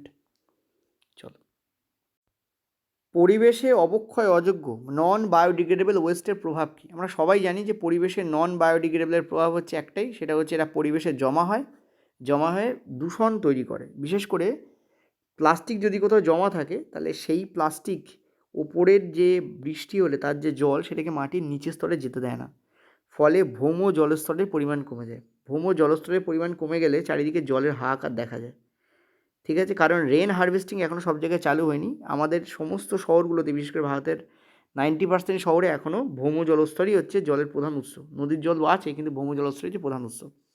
সেটা আমাদের কমে যায়, যার ফলে মানুষের ক্ষতি হয় অত্যন্ত। এছাড়া জল স্তর কমে গেলে বুঝতেই পারছো কী কী ক্ষতি হবে, মানে উষ্ণতা বাড়বে, উদ্ভিদের ক্ষতি হবে, অনেক চাষের ক্ষতি হয়, অনেক ক্ষতি হয়, ঠিক আছে। তো বায়োডিগ্রেডেবল ওয়েস্ট এই ক্ষতিটা করে। পরের প্রশ্ন, কার্বন ডাইঅক্সাইড এবং জল, কার্বন ডাইঅক্সাইড এবং জলটা উঠে গেছে, জলের আণবিক মলিকিউলার মাস কত? দেখো, কার্বন ডাইঅক্সাইডের মধ্যে কী আছে, সি, তার কত হয় 12, অক্সিজেনের কত হয় 16, কিন্তু 16 × 2, তার মানে কত হয় 32। তো 12 + 32 করলে আমরা কী পাচ্ছি, 12 + 32 করলে আমরা কী পাচ্ছি, 44। সো 44 দুটো অপশানে আছে, এই দুটো ফার্স্ট কেটে দাও। আচ্ছা, H2O কী হবে, হাইড্রোজেনের 2, কারণ 1 × 2 1, আর অক্সিজেনের হচ্ছে 16, তাহলে 16 + 2 মানে হচ্ছে 18। তো correct answer will be B, ঠিক আছে। চলো নেক্সট, ফটোসিনথেসিসে জলের আলোক বিশ্লেষণের ফলে কোন গ্যাস নির্গত হয়? দেখো, জলের আলোক বিশ্লেষণের ফলে যে গ্যাসটা নির্গত হয় সেটা হচ্ছে অক্সিজেন। হাইড্রোজেন আলাদা হয়ে যায়, অক্সিজেন আলাদা হয়। হাইড্রোজেন H পাম্প আকারে কাজ করে, আর অক্সিজেন কিন্তু গ্যাস আকারে আমাদের যে শ্বাস নিই সেটা বের হয়। তো অ্যান্সার উইল বি অক্সিজেন, ঠিক আছে। ফটোলাইসিস কী হয়, ফোটো দ্বারা ভাঙন, ফোটো শব্দের অর্থ হচ্ছে এখানে লাইট, লাইট দ্বারা লাইসিস মানে লাইট দ্বারা ভাঙন, জলের ফটোলাইসিস হয়। হাইড্রোজেন পাম্প আকারে কাজ করে, আর অক্সিজেন বেরিয়ে আসে, অক্সিজেন কিন্তু বাই প্রোডাক্ট আকারে বেরোয়, যেটা আমাদের, বুঝতেই পারছো, আমাদের পুরো জীবজগৎকে বাঁচিয়ে রেখেছে। পৃথিবী পৃষ্ঠ থেকে H উচ্চতায় রাখা mkg ভরের কোনো বস্তুর বিভব শক্তি, মানে অ্যাকচুয়ালি স্থিতিশক্তি, এ বেটা জানি না কেন স্থিতিশক্তিকে বিভব শক্তি আকারে লেখে, কত হবে? দেখো, বেশি টাইম নেবো না এই কোশ্চেনগুলো আলোচনা করার জন্য। তোমরা জানো যে PE মানে পোটেনশিয়াল এনার্জি mgh। তো কারেক্ট অ্যান্সার তোমাদের কী হবে, mgh হবে।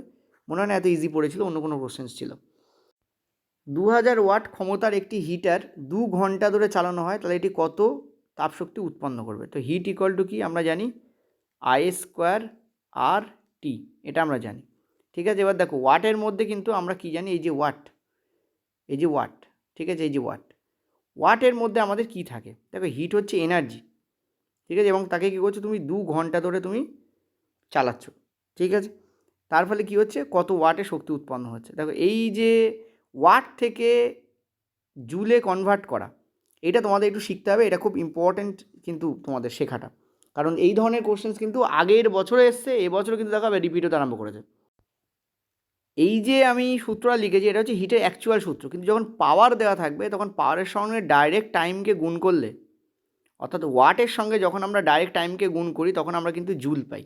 এখানে আমরা এক্স্যাক্টলি সেই কাজটাই করব। ওয়াট হচ্ছে তোমাদের 2000, আর টাইম হচ্ছে তোমাদের 2 ঘন্টা। 2 ঘন্টাকে তোমাকে কী করতে হবে, সেকেন্ডে কনভার্ট করতে হবে, ঠিক আছে।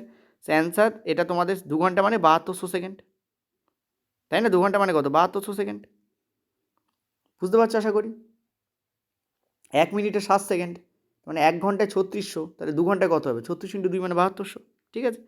তো অ্যান্সার দেখো, এখানে 144 চলেই আসছে, তো অ্যান্সার আমাদের এটা ছাড়া অন্য কিছু হতেই পারে না। 1.44 আছে, ইন্টু তোমাদের 10⁻7 আছে, এখানে কটা আছে, 1 2 3 4, টোটাল এখানে 5টা আছে, মানে 10⁵ হতো। এবার 10⁵ যদি 7 করতে যাও তাহলে এখানে দুটো ঘরের আগে দশমিক বসাতে হবে। মনে রাখবে, এদিকে যদি পাওয়ার বাড়ে তাহলে এদিকে দশমিকের ঘর 2 ঘর সরবে। তুমি দেখো, এখানে 10⁵ জায়গায় 10⁷ করছো, মানে 2 ঘর বাড়াচ্ছ, দুটো 10 বাড়াচ্ছ, তাহলে ব্যালেন্স করার জন্য এদিকেও দুটো সংখ্যার আগে তোমাকে দশমিক বসাতে হবে। যদি এটাকে 10⁸ করো তাহলে এটাকে তোমাকে করতে হবে 0.144, অর্থাৎ 5 থেকে, অ্যাকচুয়ালি 5 ছিল, 5 থেকে 8 হয়ে যাচ্ছে, মানে 3টের আগে 3টে 10 তুমি ওদিকে বাড়াচ্ছ, মানে এদিকে 3টে ঘরের আগে তোমাকে দশমিক বসাতে হবে। তো 3টেই 1, এটাও সেম, যা এটাও তাই সেম, এটাও তাই সেম, 3টেরই কিন্তু মান সেম হয়, ঠিক আছে, তো যে কোনো একটা অ্যান্সার হবে, তো এখানে এটাই তোমাদের উত্তর হবে এখানে।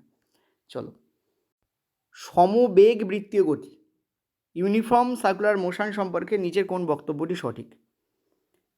Uniform circular motion, uniform circular motion সম্পর্কে একটাই সঠিক হবে, চাল ও বেগ, স্পিড এবং বেগ উভয় স্থির থাকে, স্থির থাকে না। স্পিড স্থির থাকে কিন্তু বেগ স্থির থাকে না। চাল পরিবর্তিত হয় কিন্তু বেগ স্থির থাকে, বেগ তো স্থির থাকবে না, কারণ প্রতি মুহূর্তে তুমি কী করছো, তুমি ডাইরেকশানের চেঞ্জ করছো, প্রত্যেক মুহূর্তে তুমি ডাইরেকশান চেঞ্জ করছো, আর ডাইরেকশান চেঞ্জ হওয়া মানে বেগ তো চেঞ্জ হবেই। চাল ঠিক থাকে কিন্তু বেগ ক্রমাগত পরিবর্তিত হয়। সি অপশন কারেক্ট না, অ্যান্সার দিস।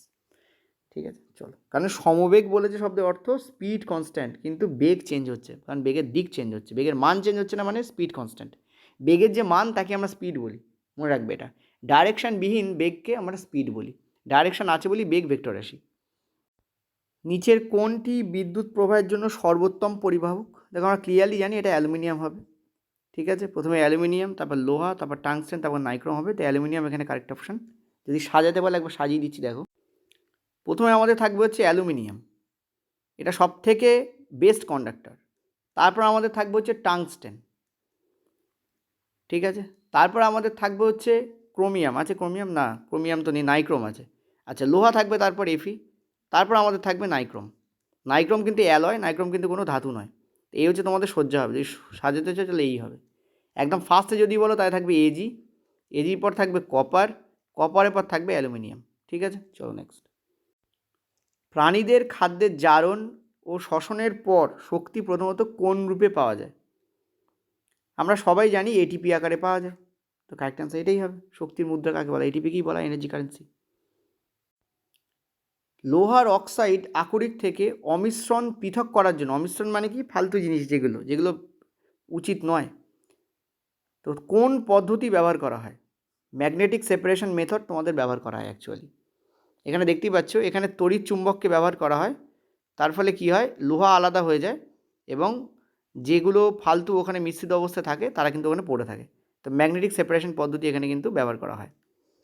চলো, পরের প্রশ্ন, অবতল দর্পণে কোনো বস্তু বক্রতা কেন্দ্রের বাইরে মানে বিয়ন্ড সিতে থেকে যদি বক্রতা কেন্দ্রে সরিয়ে আনো, এর প্রতিবিম্বের কি পরিবর্তন হবে?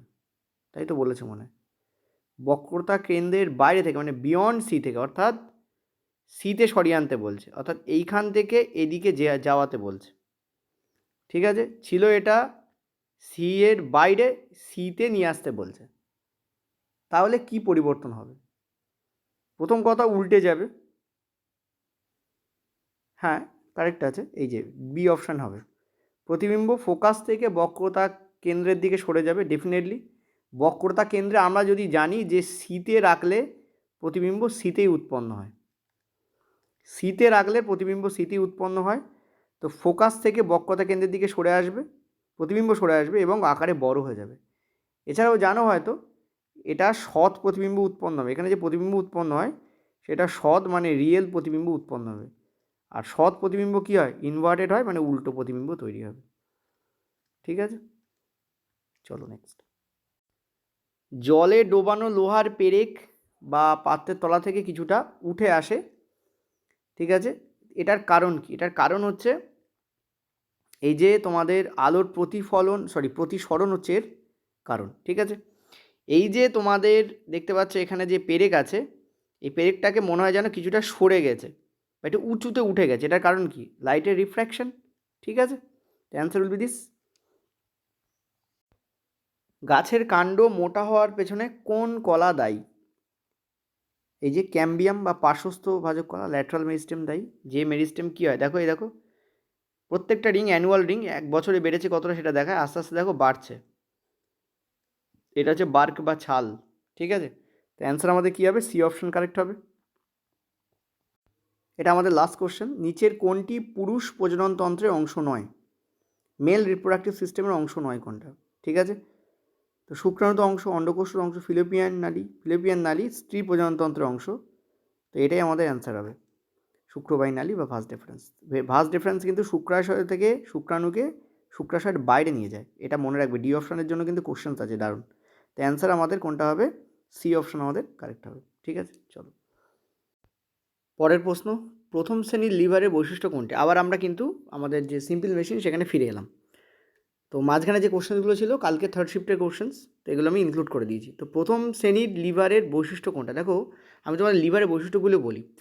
প্রথম শ্রেণীর যে লিভার, ফার্স্ট শ্রেণীর যে লিভার, তাতে দেখো একটা লিভারে 3টে জিনিস থাকে, এটা বুঝতে হবে। কী কী থাকে?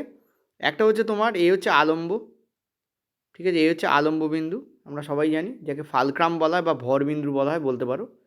এ পাশে থাকে তোমাদের ভর, ঠিক আছে, এ পাশে থাকে হচ্ছে তোমাদের এফর্ট, মানে সেই লোড অ্যান্ড এফর্ট, সোজা কথা বলতে, ঠিক আছে, লোড অ্যান্ড এফর্ট। তো এই কটা তোমাদের থাকে সোজা কথা বলতে। এটাকে আলম্ব বিন্দুটাকে ফালক্রামও বলা হয়, ফালক্রাম, সিআরইউএম, ঠিক আছে। তো প্রথম শ্রেণীর যে লিভার, তাতে ফালক্রাম থাকে মাঝখানে, আলম্ব থাকে কোথায়? মাঝখানে থাকে আলম্ব, ঠিক আছে। তাহলে 3টে জিনিসই তো থাকে রে বাবা, ঠিক আছে, 3টে জিনিসই থাকে। আলম্ব যদি মাঝখানে, মাঝখানে কোনটা থাকে সেইটা মনে রাখলেই হয়ে যাবে। মাঝখানে যদি আলম্ব থাকে তাহলে আলম্বের এ পাশে আইদার লোড থাকবে অথবা এফর্ট থাকবে। তো যেটা যে পাশে নাও কিছু যায় আসে না, কোনটা মাঝখানে আছে সেটা মনে রাখলেই হয়ে যাবে, ঠিক আছে। এটা নিয়ে একটা দারুণ ট্রিকও আমি দিয়েছি, এর বড় ভিডিওও আছে। এর ডেসক্রিপশন বক্সে আমি লিভারেজ সম্পর্কে যে বড় ভিডিও পেডেরই ক্লাস উঠিয়ে তোমাদের ফ্রিতে দিয়ে দিয়েছিলাম, সেটাও তোমাদের আমি ব্যাখ্যা করে দেবো, মানে ওখানে দেওয়া আছে, তোমরা ওখানে ডিটেলসে পড়তে পারবে, এই লিভার সিস্টেমটার উপরে দেওয়া আছে, ঠিক আছে। আলম্ব সেকেন্ড কেসে কী হয়, যেটা ভর অ্যাকচুয়ালি ভর তো হয় না, ভার হয় অ্যাকচুয়ালি। তো ভার থাকে মাঝখানে, ভর হয় না, কারণ যেহেতু আমরা এটাকে ওজন বা ভার হচ্ছে তোমাদের বল, তো বল বলছে তো ভার হবে, নট ভর। থার্ড শ্রেণীর যে লিভার, তাতে মাঝখানে কী থাকবে? মাঝখানে থাকবে তোমাদের প্রচেষ্টা বা এফর্ট, ঠিক আছে। তো যাকে আমরা বল বলি, ঠিক আছে, প্রচেষ্টা বা বল বা প্রচেষ্টা। এটাকে মনে রাখা একটা ট্রিকও আমি দিয়েছিলাম তোমাদের, মনে করে দেখো। সেটা হচ্ছে অভাব, ঠিক আছে। অতে আলম্ব বা ফালক্রাম, ভার বা লোড, আর বতে বল বা প্রচেষ্টা, ঠিক আছে। তো অভাব মনে রাখতে পারো। ফার্স্ট শ্রেণীর লিভারে মাঝখানে কী থাকে এটা তোমাকে মনে রাখতে হবে, মাঝখানে থাকে আলম্ব, সেকেন্ডে ভার, থার্ডে বল। দেখো আলম্ব যখন আছে তার এ পাশে কী থাকলো ও পাশে কী থাকলো, যে বাকি দুটো আছে সেটাই আইদার এ পাশে একটা থাকবে আরটা ও পাশে থাকবে। ধরো এক্স ওয়াই জেড আছে, তাহলে ওয়াই যদি এখানে থাকে তাহলে আইদার জেড এ পাশে বসবে অথবা জেড ওয়াই এক্স এ পাশে বসবে। আর এক্স যদি এ পাশে বসে তাহলে ওয়াই এর এ পাশে জেড বসবে, আর এক্স যদি এ পাশে বসে তাহলে এদিকে জেড বসবে, কিছু যায় আসে না। কিন্তু যে মাঝখানে সেইটা মনে রাখাটা জরুরি, তাহলে বাকিগুলো ইজিলি মনে থেকে যাবে। এটা হচ্ছে আমাদের ট্রিক। এবার চলো ট্রিক অনুযায়ী আমরা কেমন কাজ করতে পারি সেটা একবার দেখে নিই। এখানে বলেছে প্রথম শ্রেণীর লিভারের বৈশিষ্ট্য কী? লোড মাঝখানে থাকে না, আমরা দেখতেই পাচ্ছি ফার্স্ট শ্রেণীর লিভারে আলম্ব মাঝখানে থাকে, মানে ফালক্রাম মাঝখানে থাকে, this is not the answer. প্রচেষ্টা মাঝখানে নট দ্য অ্যান্সার। ভরকেন্দ্র বা ফালক্রাম মাঝখানে থাকে, লোড ও প্রচেষ্টার মাঝখানে থাকে। এই দেখো লেখা রয়েছে সি অপশন কারেক্ট হবে, এটা তো হবে না তার মানে অপশন, ঠিক আছে। চলো নেক্সট। নিচের কোনটি দ্বিতীয় শ্রেণীর লিভারের উদাহরণ? দেখো দ্বিতীয় শ্রেণীর লিভারে কী বললাম আরেকবার রিপিট করো। ফার্স্ট অভাব, এইটা রিপিট করো, অভাব, এটা হচ্ছে ফার্স্ট, এটা হচ্ছে সেকেন্ড, এটা হচ্ছে থার্ড। মাঝখানে থাকে, মাঝখান মাঝখান। তাহলে দ্বিতীয় শ্রেণীর লিভারে মাঝখানে কে থাকবে? মাঝখানে থাকবে হচ্ছে ভার। কে থাকবে? মাঝখানে ভার। তুমি যদি কাঁচিকে দেখো, দেখবে কাঁচি এরকম হয়। তাহলে মাঝখানে কে আছে? মাঝখানে আলম্ব আছে, কাঁচি তো অ্যান্সার নয়। কাঁচি হচ্ছে প্রথম শ্রেণীর লিভার। কাঁচিতে এরকম থাকে না, কাঁচিতে এরকম, আশা করি বোঝাতে পারছি। কাঁচিতে এরকম মাঝখানে থাকবে। সাঁড়াশিও দেখো ঠিক এরকম, সাঁড়াশিও কিন্তু এরকম হয়। সাঁড়াশি এরকম হয় না, সাঁড়াশি, ঠিক আছে, সাঁড়াশি এরকম হয় না। তো সাঁড়াশি ক্ষেত্রে দেখো মাঝখানে আছে আলম্ব, তার মানে এগুলো সব ফার্স্ট শ্রেণীর লিভার। সাঁড়াশি হচ্ছে ফার্স্ট শ্রেণীর লিভার। আচ্ছা, লেবু চিপার আমরা কি, এই যে লেবু চিপার, এই যে এইটা, এখানে দেখো কে আছে? আলম্ব আছে শেষে, এইটা হচ্ছে আলম্ব। এইখানে তোমাদের ভার দেওয়া হয়। চাপও কোথায়? চাপও হচ্ছে এই পাশে। তাহলে মাঝখানে থাকে হচ্ছে ভার। আর চাপটা কোথায় দেয়? এইখানে দাও। তার মানে বল প্রয়োগ কোথায়? বল প্রয়োগ এই বিন্দুতে হয়। তার মানে আলম্ব ভার বল, তাহলে ভার মাঝখানে আছে, তার মানে সেকেন্ড শ্রেণীর লিভার হচ্ছে এইটা। বুঝতে পারলাম? ঝাড়ু কিন্তু তৃতীয় শ্রেণীর লিভার, এটা হচ্ছে সেকেন্ড কেস। ঝাড়ু হচ্ছে থার্ড কেন ঝাড়ু? দেখো ঝাড়ুটা দেখে নাও, ঝাড়ু থার্ড কেন? আমার থার্ডে কী পড়েছি? বল থাকবে মাঝখানে, এইখানে তোমরা বল, এই বলটা মনে রাখবে থার্ড শ্রেণীর লিভারে বল বা প্রচেষ্টা মাঝখানে থাকে এই জায়গায়। তোমরা বলেছো কী করে, কিন্তু ফিজিক্সে প্রমাণ করে যে বল বা প্রচেষ্টা এই জায়গাতে সবচেয়ে বেশি রেট থাকে। বল বা প্রচেষ্টা বা যাকে ইংলিশে এফর্ট বলা হয় সেটা তোমাদের মাঝখানে থাকে, ঠিক আছে? ওকে, আর এই পাশে তোমাদের কি থাকে, এই যে এইখানে এই জায়গায় তোমাদের নর্মালি ফালক্রাম থাকে, ঠিক আছে? এখানে ফালক্রাম আর উপরে তোমাদের লোড দেওয়া হয়, ঠিক আছে? এখানে কি হয়েছে, এখানে লোড নিচে থাকে, ফালক্রাম এই এখানে থাকে, এই যে ফালক্রাম, ঠিক আছে? এই যে ফালক্রাম। ওকে, এই হচ্ছে আমাদের টোটাল ব্যাপার, লোড এখানে থাকে। এই জন্য তৃতীয় শ্রেণীর লিভারের ঝাড়ু বেশিক্ষণ ঝাঁটা হাতে দিয়ে তুমি যে কোনো ঝাড়ু তুমি হাতে নিয়ে করবে, দেখবে কিছুক্ষণ পর হাত ব্যথা করছে, কারণ তৃতীয় শ্রেণীর লিভারে যে মেকানিক্যাল সেটা একের থেকে কম হয়, ঠিক আছে? এখানে একটা জিনিস আমি বলে দিচ্ছি, এটা খুব ইম্পর্ট্যান্ট জিনিস, এটা অলওয়েজ মাথা রাখবে, ভেরি ইম্পর্ট্যান্ট। আমরা একটু আগে কী দেখেছি, যে লিভারের পয়েন্ট টু বি নোটেড, আমরা একটু আগে দেখেছি লিভারের মেকানিক্যাল অ্যাডভান্টেজ সমান সমান, ও জানি না লিখেছি কি না, লিভারের মেকানিক্যাল অ্যাডভান্টেজ সমান সমান কী হয় জানো? মেকানিক্যাল অ্যাডভান্টেজ সমান সমান হয় load into load arm, load into load arm equal to effort into effort arm, ঠিক আছে? বলে দিচ্ছি, ঠিক আছে? Load into load arm equal to effort into effort arm, এইটা হয়। আর মেকানিক্যাল এনার্জি সমান সমান কী জানি আমরা, লোড বাই এফর্ট। এখান থেকে আমরা লোড বাই এফর্ট করলে আমরা কী পাচ্ছি, বাই এল এ, মানে যার এফর্ট আর্ম যত বড়, ঠিক আছে, সে তত এফিশিয়েন্ট হবে। এখানে বোঝা যাচ্ছে না, এক মিনিট দাঁড়াও। ঠিক আছে, মেকানিক্যাল এনার্জি সমান সমান তো আমরা জানি লোড বাই এফর্ট, তাই না? তো লোড বাই এফর্ট, EFFORT, সেটা সমান সমান এই সমীকরণ থেকেই তো বেরোচ্ছে, দেখো, বাই এল এ, অর্থাৎ effort arm by load arm, মানে যার লোড আর্ম যত বড়।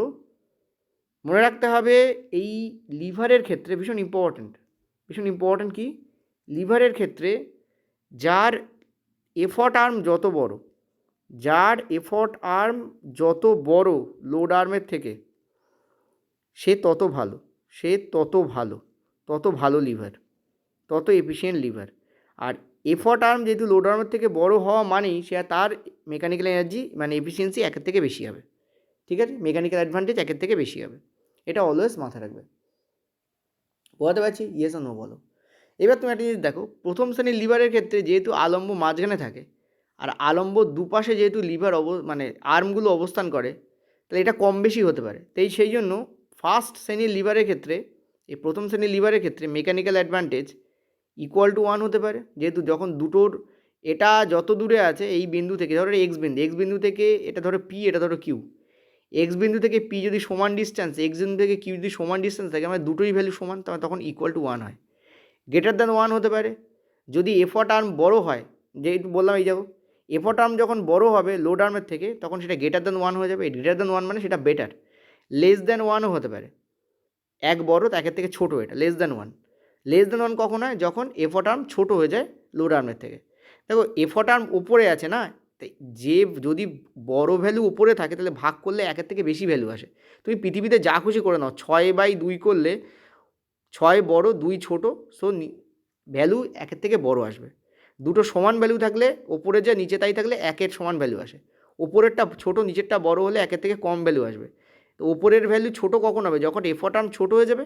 এফর্ট আর্ম যদি ছোটো হয় তাহলে সেটা ভালো থেকে কমে বাজে লিভারে কনভার্ট হয়ে যাবে। তো মনে রাখবে ফার্স্ট শ্রেণীর লিভারের ক্ষেত্রে এটা হয়। সেকেন্ড শ্রেণীর লিভারে কী হয়, সেকেন্ড শ্রেণীর লিভারে তুমি ভালো করে দেখো, এই চিমড়াটাকে দেখো, খেয়াল করো, এই যে লেবু চিপারটাকে খেয়াল করো। এখানে তুমি দেখতে পাচ্ছ আলম্ব থেকে বলবাহু সবসময়ের জন্য দূরে অবস্থান করে, কারণ আলম্ব এক প্রান্তে, বলবাহু অপর প্রান্তে অবস্থান করছে। ডেফিনেটলি আলম্ব আর বলবাহুর মধ্যে দূরত্ব সবসময়ের জন্য বেশি। আর আলম্ব থেকে বলবাহুকেই এই এফর্ট আর্ম বলা হয়। তো বলবাহু বাই এটা ভারবাহু, ঠিক আছে? এই হচ্ছে তোমাদের বাংলায় লিখলে এইটা হয়। তাহলে বলবাহু সেকেন্ড শ্রেণীর লিভারে বলবাহু সবসময়ের জন্য বড়, সেই জন্য মেকানিক্যাল অ্যাডভান্টেজ অলওয়েজ একের থেকে ভালো। তার মানে সবথেকে ভালো লিভার সবসময়ের জন্য হচ্ছে সেকেন্ড শ্রেণীর লিভার বাকি দুটো লিভারের থেকে সবসময়ের জন্য বেটার হয়। প্রথম শ্রেণীর লিভার অনেক সময় সেকেন্ড শ্রেণীর লিভারের মতো হয়ে যায়, কারণ এখানে তিনটেই দেখা যায়। সেকেন্ড শ্রেণীর লিভারে অলওয়েজ, এটা অলওয়েজ। আর থার্ড শ্রেণীর লিভারে দেখো, যেহেতু প্রচেষ্টা মাঝখানে আর ফালক্রাম যেহেতু এখানে আছে, দেখো ফালক্রামের থেকে প্রচেষ্টা যদি এইটা হয়, আর ফালক্রামের থেকে এটা বেরিয়ে যাচ্ছে, আশা করি মনে হয় বেরিয়ে গেছে, তাই না? হ্যাঁ, এইখানে দেখো ফালক্রামের থেকে এর দূরত্বটা দেখো, ডিস্টেন্স দেখো, এটা আমি তোমাদের ইয়েতে করে দিচ্ছি।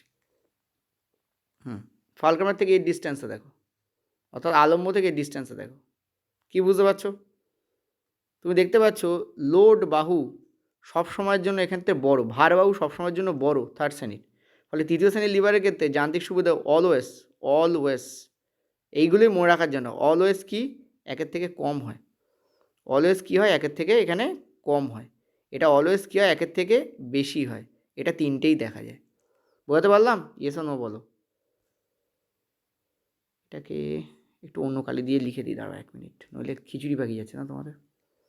এই যে এইটা, ঠিক আছে, অলওয়েজ। তাহলে কি বুঝলে? সেকেন্ড শ্রেণীর লিভারে যান্ত্রিক সুবিধা অলওয়েজ গ্রেটার দ্যান 1, এক্ষেত্রে লেস দ্যান 1, এক্ষেত্রে ইকুয়াল টু 1 হতে পারে, গ্রেটার দ্যান 1 হতে পারে, লেস দ্যান 1ও হতে পারে, তিনটেই হতে পারে। এই এখানে ছোটো করে লিখে দিয়েছি, এখানটা খেয়াল করো। ঠিক আছে, বোঝাতে পারলাম? এই জিনিসটাই খেয়াল রাখতে হবে তোমাকে। চলো নেক্সট। তৃতীয় শ্রেণীর লিভারে কোন অংশটি ভারকেন্দ্র এবং লোডের মাঝখানে থাকে? একটু আগে তোমাদের বলে দিয়েছি যে এফর্ট, ঠিক আছে, এফর্ট বা প্রচেষ্টা বা বল প্রয়োগ বিন্দু, যাই বলো না কেন, তিনটের মধ্যে একটা, ঠিক আছে। অভাব, ভয়াকার, এটা 1, এটা 2, এটা 3। তাহলে বল এই যে বলকেই আমরা প্রচেষ্টা বলছি, প্রচেষ্টাকে আমরা এফর্ট বলছি, তো এইটা আমাদের কোথায় থাকে? মাঝখানে থাকে। তো অ্যান্সার হবে কি আমাদের? প্রচেষ্টা বা এফর্ট। ঠিক আছে, this is the correct option. Okay, চলো নেক্সট পয়েন্টটাতে। নিচের কোনটি প্রথম শ্রেণীর লিভারের এক্সাম্পল? Bottle opener. ঠিক আছে, দেখো বটল ওপেনার হচ্ছে দ্বিতীয় শ্রেণীর লিভার হয়, ঠিক আছে, দ্বিতীয় শ্রেণীর।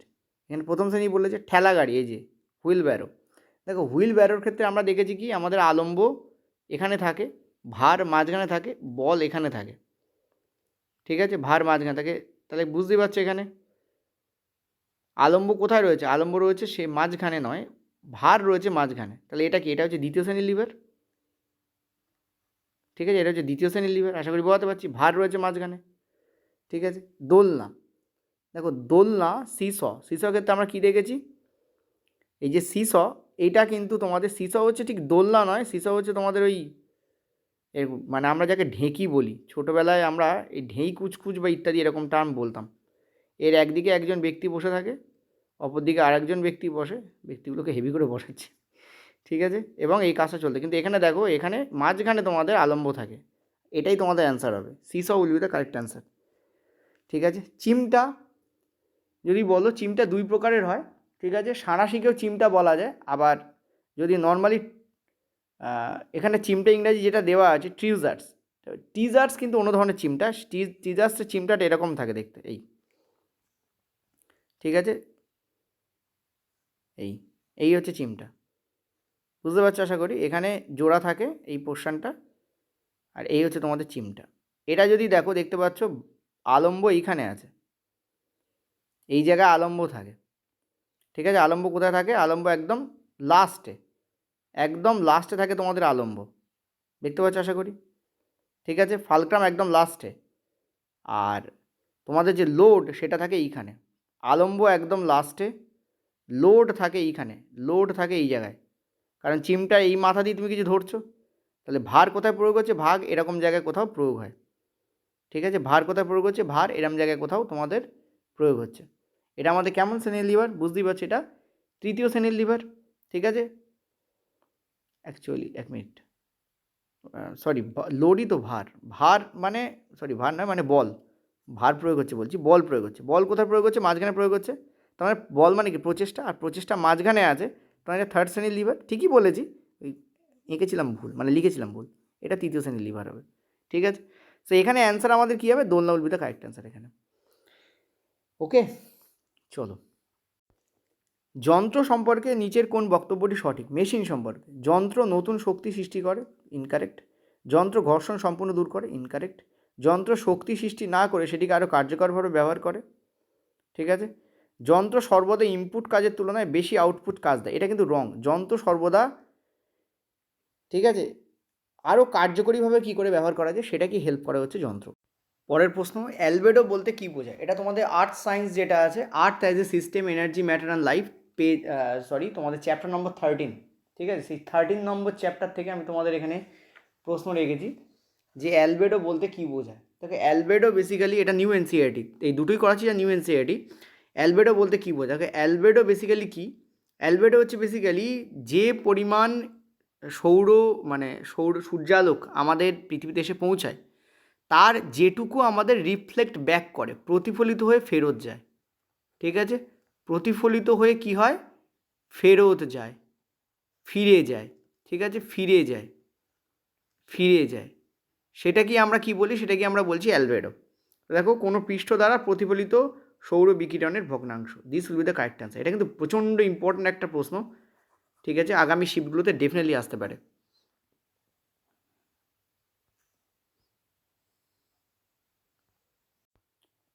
পরের প্রশ্ন, নিচের কোন পৃষ্ঠের অ্যালবেডো সব থেকে বেশি? অ্যান্সার কী হবে তোমাদের? বরফ। বরফের অ্যালবেডো সব থেকে বেশি হয়, মনে রাখবে, মানে সব থেকে বেশি বরফের নয়, অ্যাকচুয়ালি সব থেকে বেশি হয় স্নোয়ের।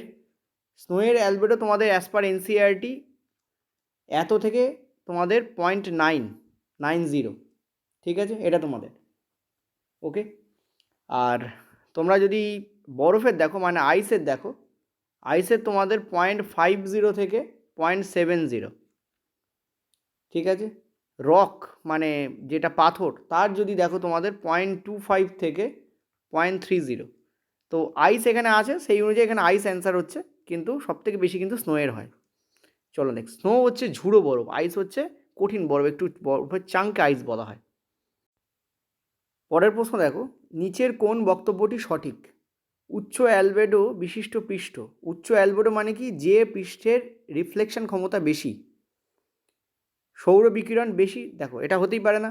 অ্যালবেডো যার বেশি সে সৌর বিকিরণ কম শোষণ করবে, যে পৃষ্ঠ দিয়ে বেশি প্রতিফলন হবে সে পৃষ্ঠ কম সৌর বিকিরণ শোষণ করবে, বুঝতে পারছি।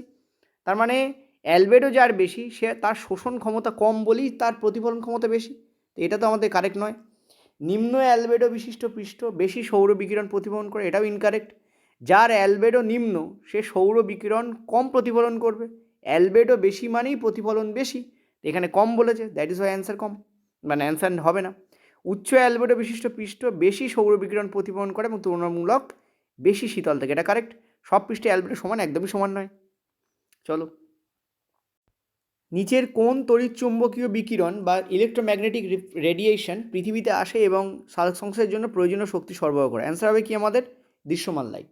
মনে রাখবে, মানে যদি সব থেকে হাই ফ্রিকোয়েন্সি, একটা জিনিস বলি, এদিকে যদি যাও ফ্রিকোয়েন্সি, হাই ফ্রিকোয়েন্সি পাবে তুমি, মানে কম্পাঙ্ক বেশি, হাই কম্পাঙ্ক হাই, ঠিক আছে, কি বানান লিখছি দেখো, ময় পয় হবে, ঠিক আছে, কম্পাঙ্ক হাই এবং ওয়েভলেন্থ কম, ওয়েভলেন্থ ছোট, আর এদিকে তোমাদের বেশি, মানে কম্পাঙ্ক কম, ওয়েভলেন্থ বেশি, বেশি না বলে বড় লিখে দিই, ঠিক আছে, বড়।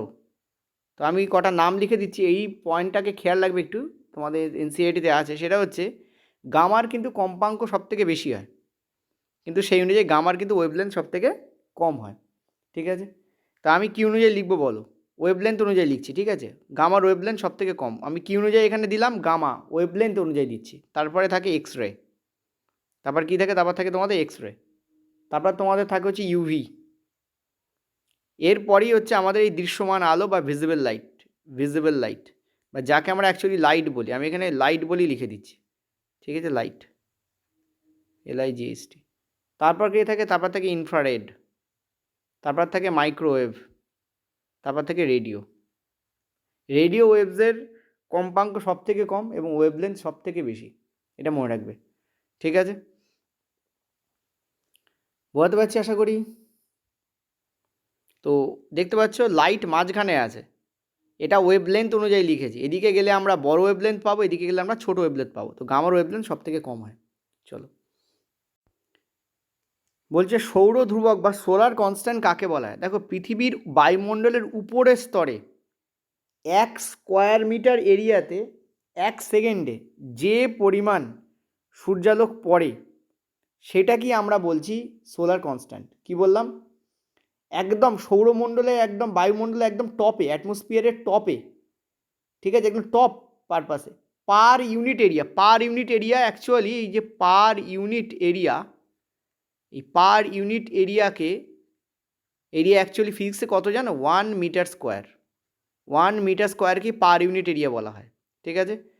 আর পার ইউনিট টাইম কাকে বলা হয়? 1 সেকেন্ডকে, 1 সেকেন্ডকে। সেই জন্য আমি বলেছিলাম 1 সেকেন্ডে 1 মিটার স্কোয়ার এরিয়াতে, মানে এই যে 1 মিটার ইন্টু 1 মিটার, এটা একটা বড় ক্ষেত্র ধরে নাও, 1 মিটার চওড়া, 1 মিটার দীর্ঘ, এরকম একটা বড় ক্ষেত্রাকার অংশে 1 সেকেন্ডে কতটা সৌরকিরণ পড়ছে সেটাকে আমরা বলছি, অর্থাৎ বি অপশন এখানে কারেক্ট হচ্ছে। ভীষণ ইম্পর্টেন্ট কিন্তু এই কোশ্চেন্সগুলো, one of the most important question is this, ঠিক আছে। চলো, এটা আরেকটা ইম্পর্টেন্ট কোশ্চেন্স। পৃথিবীর পৃষ্ঠে সৌর বিকিরণের তীব্রতা যদি এত ক্ষেত্রফলে 30 মিনিটে সূর্যালোক গ্রহণ করে তাহলে মোট প্রাপ্ত সৌরশক্তি কত হবে? এটা তোমাদের এনসিইআরটির ডায়েট কোশ্চেন, আমি তোমাদের তুলে দিয়েছি। মনে রাখবে, সোলার এনার্জি ইকুয়াল টু হয় তোমাদের তীব্রতা, মানে ওখানে দেওয়াই আছে, এখানে সূত্রটা দেওয়াই আছে, এটা আমি তোমাদের ইচ্ছা করে দিয়ে রেখে দিয়েছি যাতে তোমাদের বুঝতে সুবিধা হয়। দেখো তীব্রতা এখানে কত? তীব্রতা হচ্ছে এই যে তীব্রতা, কোথায় গেল? এই যে 1 কিলোওয়াট/মিটার স্কোয়ার। সোলার ইন্টেন্সিটি বা তীব্রতা সেটা কত? 1 কিলোওয়াট/মিটার স্কোয়ার, ঠিক আছে। এবার দেখো, এটাকে আমাকে কি করতে হবে? জুলে কনভার্ট করতে হবে। কিলোওয়াট শব্দের অর্থ কি? কিলোওয়াট মানে হচ্ছে 1000 ওয়াট, ঠিক আছে। আর 1000 ওয়াট মানে কি? আমরা জানি ওয়াট মানে হচ্ছে জুল পার সেকেন্ড। ওয়াট মানে কি? Joule per second. তার মানে 1 ওয়াট যদি হয় তার মানে 1 জুল পার সেকেন্ড। তাহলে 1000 ওয়াট মানে কি? 1000 জুল পার সেকেন্ড। তো 1000 জুল পার সেকেন্ড কী করলাম আমি প্রথমে? এই যে কিলোওয়াট আছে, এই কিলোওয়াটকে 1 কেজি মানে যেমন 1000 গ্রাম, তেমন 1 কিলোওয়াট মানে 1000 ওয়াট। আর 1000 ওয়াট মানেই হচ্ছে 1000 জুল পার সেকেন্ড, কারণ ওয়াট মানেই জুল পার সেকেন্ড, ঠিক আছে। এত, তাহলে তীব্রতা বেরিয়ে গেলে জুল পার সেকেন্ডে, ঠিক আছে, ইন্টু ক্ষেত্রফল। ক্ষেত্রফল কত বলেছে আমাদের? এই যে 2, ক্লিয়ারলি দেখতে পাচ্ছ, 2 মিটার স্কোয়ার। দেখতে হচ্ছে এখানে 2 মিটার স্কোয়ার লেখা আছে, তো 2 মিটার স্কোয়ার, ঠিক আছে, ইন্টু আমাদের বলেছে কত? 30 মিনিটে। কত বলেছে আমাদের? 30 মিনিটে, ঠিক আছে। 30 মিনিট মানে কি? 30 মিনিট মানে আধ ঘন্টা। তার মানে 1 ঘন্টায় যদি 3600 সেকেন্ড হয় তাহলে আধ ঘন্টায় কত সেকেন্ড হবে? 3600 হাফ মানে 1800 সেকেন্ড হবে, ঠিক আছে। ইয়েস নো বলো, বুঝতে পারছো? 30 মিনিটে কত সেকেন্ড হবে? 1800। দেখো, 1 ঘন্টায় যদি 3600 সেকেন্ড হয় তা পৃথিবীর যে কোনো বাচ্চাও বলতে পারবে যে আধ ঘন্টায় কত সেকেন্ড হবে? আধ ঘন্টায় এর হাফ হয়ে যাবে, অর্থাৎ 1800 সেকেন্ড হবে, ঠিক আছে। তো এটাকে গুণ করলে আমরা অ্যান্সার পেয়ে যাব। তো 18 দুগুণে 36, 36, এখানে দুটো শূন্য, এদিকে দেখতে পাচ্ছ এতগুলো শূন্য, তার মানে দেখে নিলি 36-এর পরে 1, 2, 3, 4, 5টা শূন্য হবে, এত জুল। আর এত জুল মানে কি? 36 ইন্টু 10⁵ জুল। এবার এখানে দেখো সব 6 আছে, যেই এদিকে একটা বাড়বে এখানে একটা দশমিক আসবে একটার পরে, তো 3 ইন্টু 6 10⁶ জুল, ঠিক আছে। তো কারেক্ট আনসার বলবে এইটাই হবে, ঠিক আছে। এটা এনসিইআরটি যে কোশ্চেন থাকে এটা ঘুরিয়ে দেওয়া আছে, আর কিছু না। চলো নেক্সট পয়েন্টটা, কত নম্বরে? পেজ নম্বর 255 নম্বর পেজে মাঝের দিকে দেখবে এনসিইআরটিতে কোশ্চেন আছে, ওখানে 1 মিটার স্কোয়ার ক্ষেত্রফল আছে এবং 1 ঘন্টায় আছে, আমি সেটাকে ঘুরিয়ে কোশ্চেনটা দিয়ে দিয়েছি, ঠিক আছে। এটা এনসিইআরটি ডায়েট কোশ্চেন, এটা নিউ এনসিইআরটি। পরের প্রশ্ন, দ্রুত কার্বন চক্র। দ্রুত কার্বন, দেখো কার্বনের দুটো চক্র আছে, একটা হচ্ছে ফাস্ট, একটা হচ্ছে স্লো। ফাস্ট যে চক্র সেটাতে কী হয়? উদ্ভিদ কার্বন ডাইঅক্সাইড শোষণ করে এবং প্রাণীদের কাছে সেটা যায়, প্রাণীরা রেসপিরেশনের মাধ্যমে বা শ্বসনের মাধ্যমে সেটাকে আবার ফিরিয়ে দেয়, এটা হচ্ছে দ্রুত। আর স্লো কোনটা? সেটা হচ্ছে যখন জৈব জিনিস মাটির তলায় চাপা পড়ে তখন বহু বছর ধরে সেটা কার্বনে কনভার্ট হয়ে যায়, তার ফলে কী হয়? বাতাসের কার্বন ডাইঅক্সাইড কার্বনে কনভার্ট হয়ে যাচ্ছে। এবার এই যে কার্বন আমরা যখন ওই খনির তলা থেকে উত্তোলন করি, এটা করতে প্রায় কয়েক কোটি বছর সময় লাগে। এই CO2 চাপ তাপে কার্বনে কনভার্ট হতে কয়েক কোটি বছর সময় লাগে। সেটাকে যখন আমরা আবার উত্তোলন করে যখন আমরা কয়লা আকারে ব্যবহার করি, তখন কয়লা পড়ালে আবার সেটা CO2 হয়ে ফেরত আসে, এটাকেই কার্বন চক্র বলা হয়। এবং এটা স্লো কার্বন, এটা স্লো আর এটা হচ্ছে ফাস্ট। এটা দিয়ে পরীক্ষায় প্রশ্ন আসবেই, আমি বলতে পারি। এখনও জলচক্র সম্পর্কে এসছে, এটা দিয়ে এসে যাবে। অ্যান্সার কী হবে তোমাদের এখানে? শ্বসন হবে। ফাস্ট চক্রে শ্বসনের মাধ্যমে যায়, আর স্লো চক্রে আমাদের বার্নিংয়ের মাধ্যমে, কম্বাস্টনের মাধ্যমে যায়।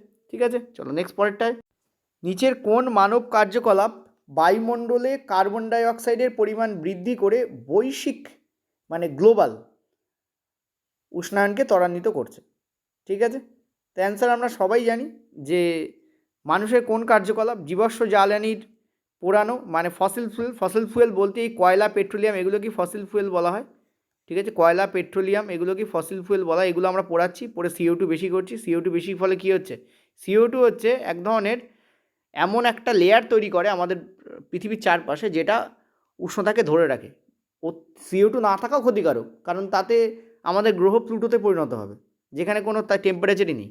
আবার CO2 বেশি পরিমাণ থাকলে জানো আমরা যে বুধ কিন্তু সূর্যের কাছে আছে, তৎসত্ত্বেও বুধের উষ্ণতা কিন্তু শুক্রের থেকে কম, কারণ শুক্রের CO2 এবং CO বেশি, কার্বন ডাইঅক্সাইড, কার্বন মনোক্সাইড বেশি।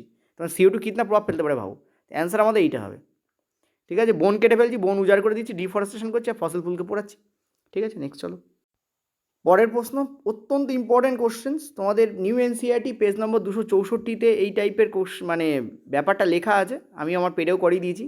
নিচের কোন ব্যাকটেরিয়া, আরেকটা কথা বলি, আর্থ সায়েন্সের মানে আর্থের এই যে chapter, earth as a system of energy, matter and life, যাকে আর্থ সিস্টেম বলে আমি তোমাদের শর্টে বলি, এই চ্যাপ্টার PDF কিন্তু আমি তোমাদের ফ্রিতে দিয়েছিলাম। অন্য চ্যানেলগুলো যেখানে তোমাদের PDF 1200-2000 টাকা বিক্রি করেছে, সেখানে আর্থ সিস্টেম এবং জীববৈচিত্র্য এই দুটো যে মানে একদম নিউ চ্যাপ্টার, তার PDF আমি ফুললি ফ্রি দিয়েছিলাম। কোথায় আছে? আমার অ্যাপেও আছে। এছাড়া আমি আমার গ্রুপগুলোতে সব আমি ফ্রি PDFগুলোকে কিন্তু কী করে দিয়েছিলাম, তোমাদের লোড করে দিয়েছিলাম। ঠিক আছে, না পেয়ে থাকো নিচে বলো, আমি একবার টেলিগ্রামে দিয়ে দেবো। টেলিগ্রামের লিঙ্কও আমি ডিসক্রিপশন বক্সে দিয়ে রাখছি, জয়েন করতে পারো।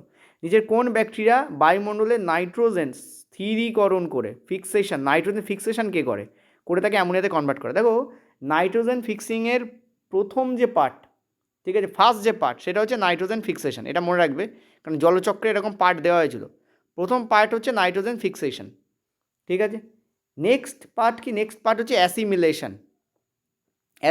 দেখো আমি একটা কথা বলি, এগুলো বাংলা আমি সত্যি কথা বলতে জানি না, কারণ এগুলো আমার নিজেরও ইংলিশে পড়া আছে। নেক্সট পার্ট হচ্ছে তোমাদের কি? অ্যামোনিফিকেশন। এর পরের পার্ট হচ্ছে অ্যামোনিফিকেশন। ঠিক আছে, এর পরের পার্ট কি? নাইট্রিফিকেশন। এর পরের পার্ট কি? নাইট্রিফিকেশন। ঠিক আছে, তার পরের পার্ট হচ্ছে ডিনাইট্রিফিকেশন। এটা হচ্ছে টোটাল পার্ট, মনে রাখবে। এটা NCERT-তে এই পার্টটাই দেওয়া আছে, যে প্রথমে নাইট্রোজেন ফিক্সেশন হয়, তারপর অ্যাসিমিলেশন হয়, তারপর অ্যামোনিফিকেশন হয়, তারপর নাইট্রিফিকেশন হয়, তারপর ডিনাইট্রিফিকেশন হয়। ঠিক আছে, আশা করি বোঝাতে পারলাম। তো এইটা হচ্ছে টোটাল নাইট্রোজেনের পার্ট। এবার এখানে প্রশ্নটা তা দেয়নি, এখানে প্রশ্নটা বলেছে নাইট্রোজেন ফিক্সেশন কে করে, সেটা হচ্ছে রাইজোবিয়াম করে আর অ্যাজোটোব্যাক্টর করে, এই দুজন করে। এখানে একজনের নাম দেওয়া হয়েছে, আমি নামটা আরেকটা লিখে দিচ্ছি, অ্যাজোটোব্যাক্টর। রাইজোবিয়াম যেখানে যে সমস্ত লেগুম মানে মটর গাছ বা মটর জাতীয় গাছ, পালস টাইপ গাছ, তাদের শিকড়ে অবস্থান করে, সেখানে অ্যাজোটোব্যাক্টর মাটিতে অবস্থান করে। এরা কি করে? রাইজোবিয়াম এরা কি করে? নাইট্রোজেন ফিক্সেশন করে। মানে কি করে? মানে নাইট্রোজেনকে অ্যামোনিয়াতে কনভার্ট করে দেয়। এরা কি করে? নাইট্রোজেনকে অ্যামোনিয়া হচ্ছে NH3, মানে নাইট্রোজেনের সঙ্গে হাইড্রোজেনকে জুড়ে দেয়। N2 হচ্ছে নাইট্রোজেন, তার সঙ্গে অ্যামোনিয়াতে তাকে কনভার্ট করে দেয়। ঠিক আছে, এটা করলো। এবার নাইট্রিফাইং ব্যাকটেরিয়া আছে, তারা কি করে? তারা নাইট্রিফিকেশান করে। এরকম নাইট্রিফাইং ব্যাকটেরিয়া কারা? যারা অ্যামোনিয়াকে নাইট্রাইট আর নাইট্রেটে কনভার্ট করে দেয়। তারা কারা? তারা হচ্ছে তোমাদের, যেমন আমি যদি বলি, নাইট্রোসোমোনাস।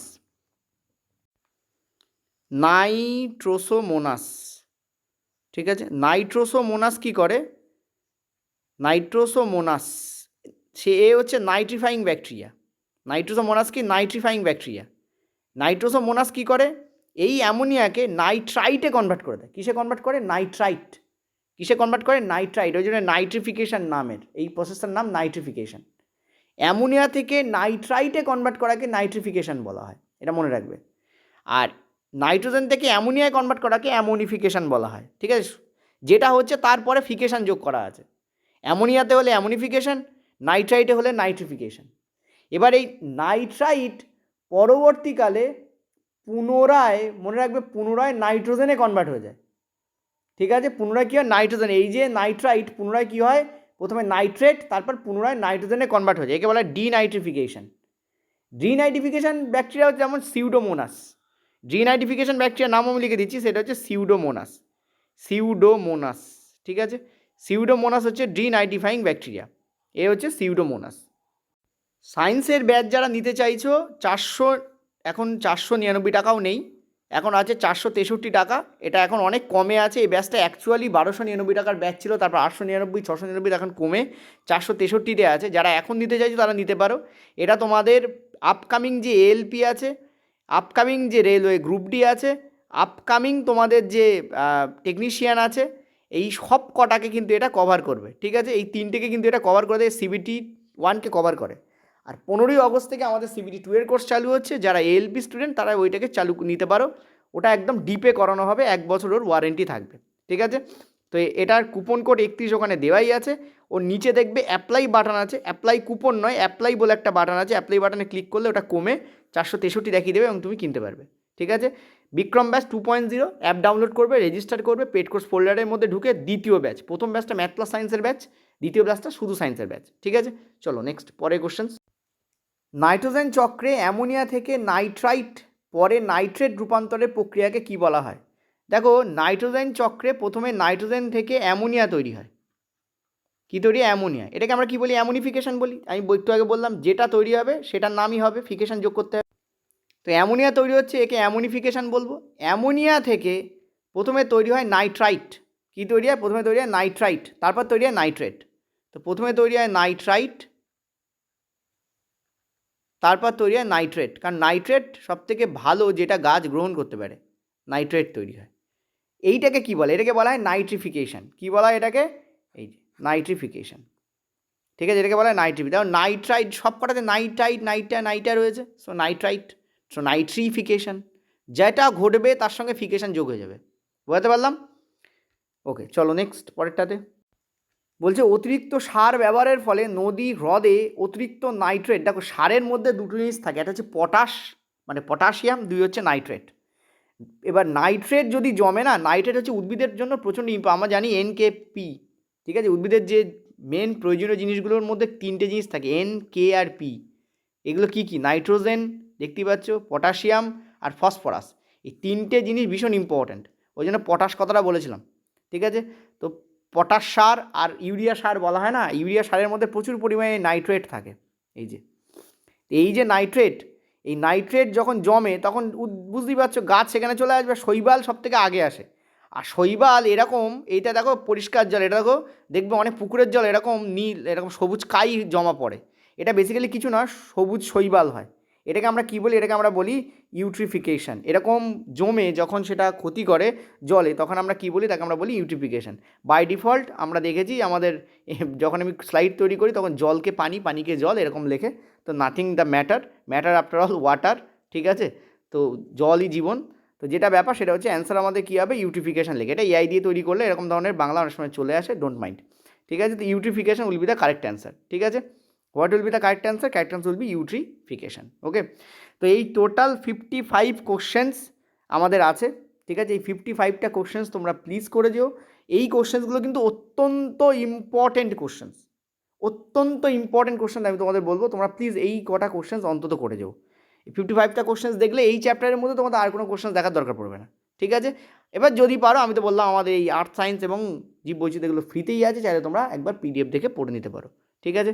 আর পেড যেটা ভার্সন আমি তোমাদের বললাম 463 টাকা এখন অ্যাভেলেবেল আছে, চাইলে তোমরা এটাকে কিন্তু কিনে নিতে পারো। 463 টাকায় কিন্তু তোমাদের একদম টোটাল ক্লাস 9-এর নিউ NCERT এবং ওল্ড, আমি কিছুটা ওল্ডও পড়িয়েছিলাম, কারণ এখন কোশ্চেন্স জানো 40-60 প্যাটার্নে আসছে, মানে 40% নিউ, 60% ওল্ড। আর কি, আর তোমাদের ক্লাস 10-এর যে NCERT সেটা ফুল ফরম্যাট। এই দুটোকে নিয়েই যে ভিডিও কোর্স সেটা আমাদের এই প্রাইসে আছে, সব থেকে লোয়েস্ট। ওয়েস্ট বেঙ্গলে এত শর্টে প্রাইস আর কেউ দিচ্ছে না, ঠিক আছে। ওকে, থ্যাংক ইউ।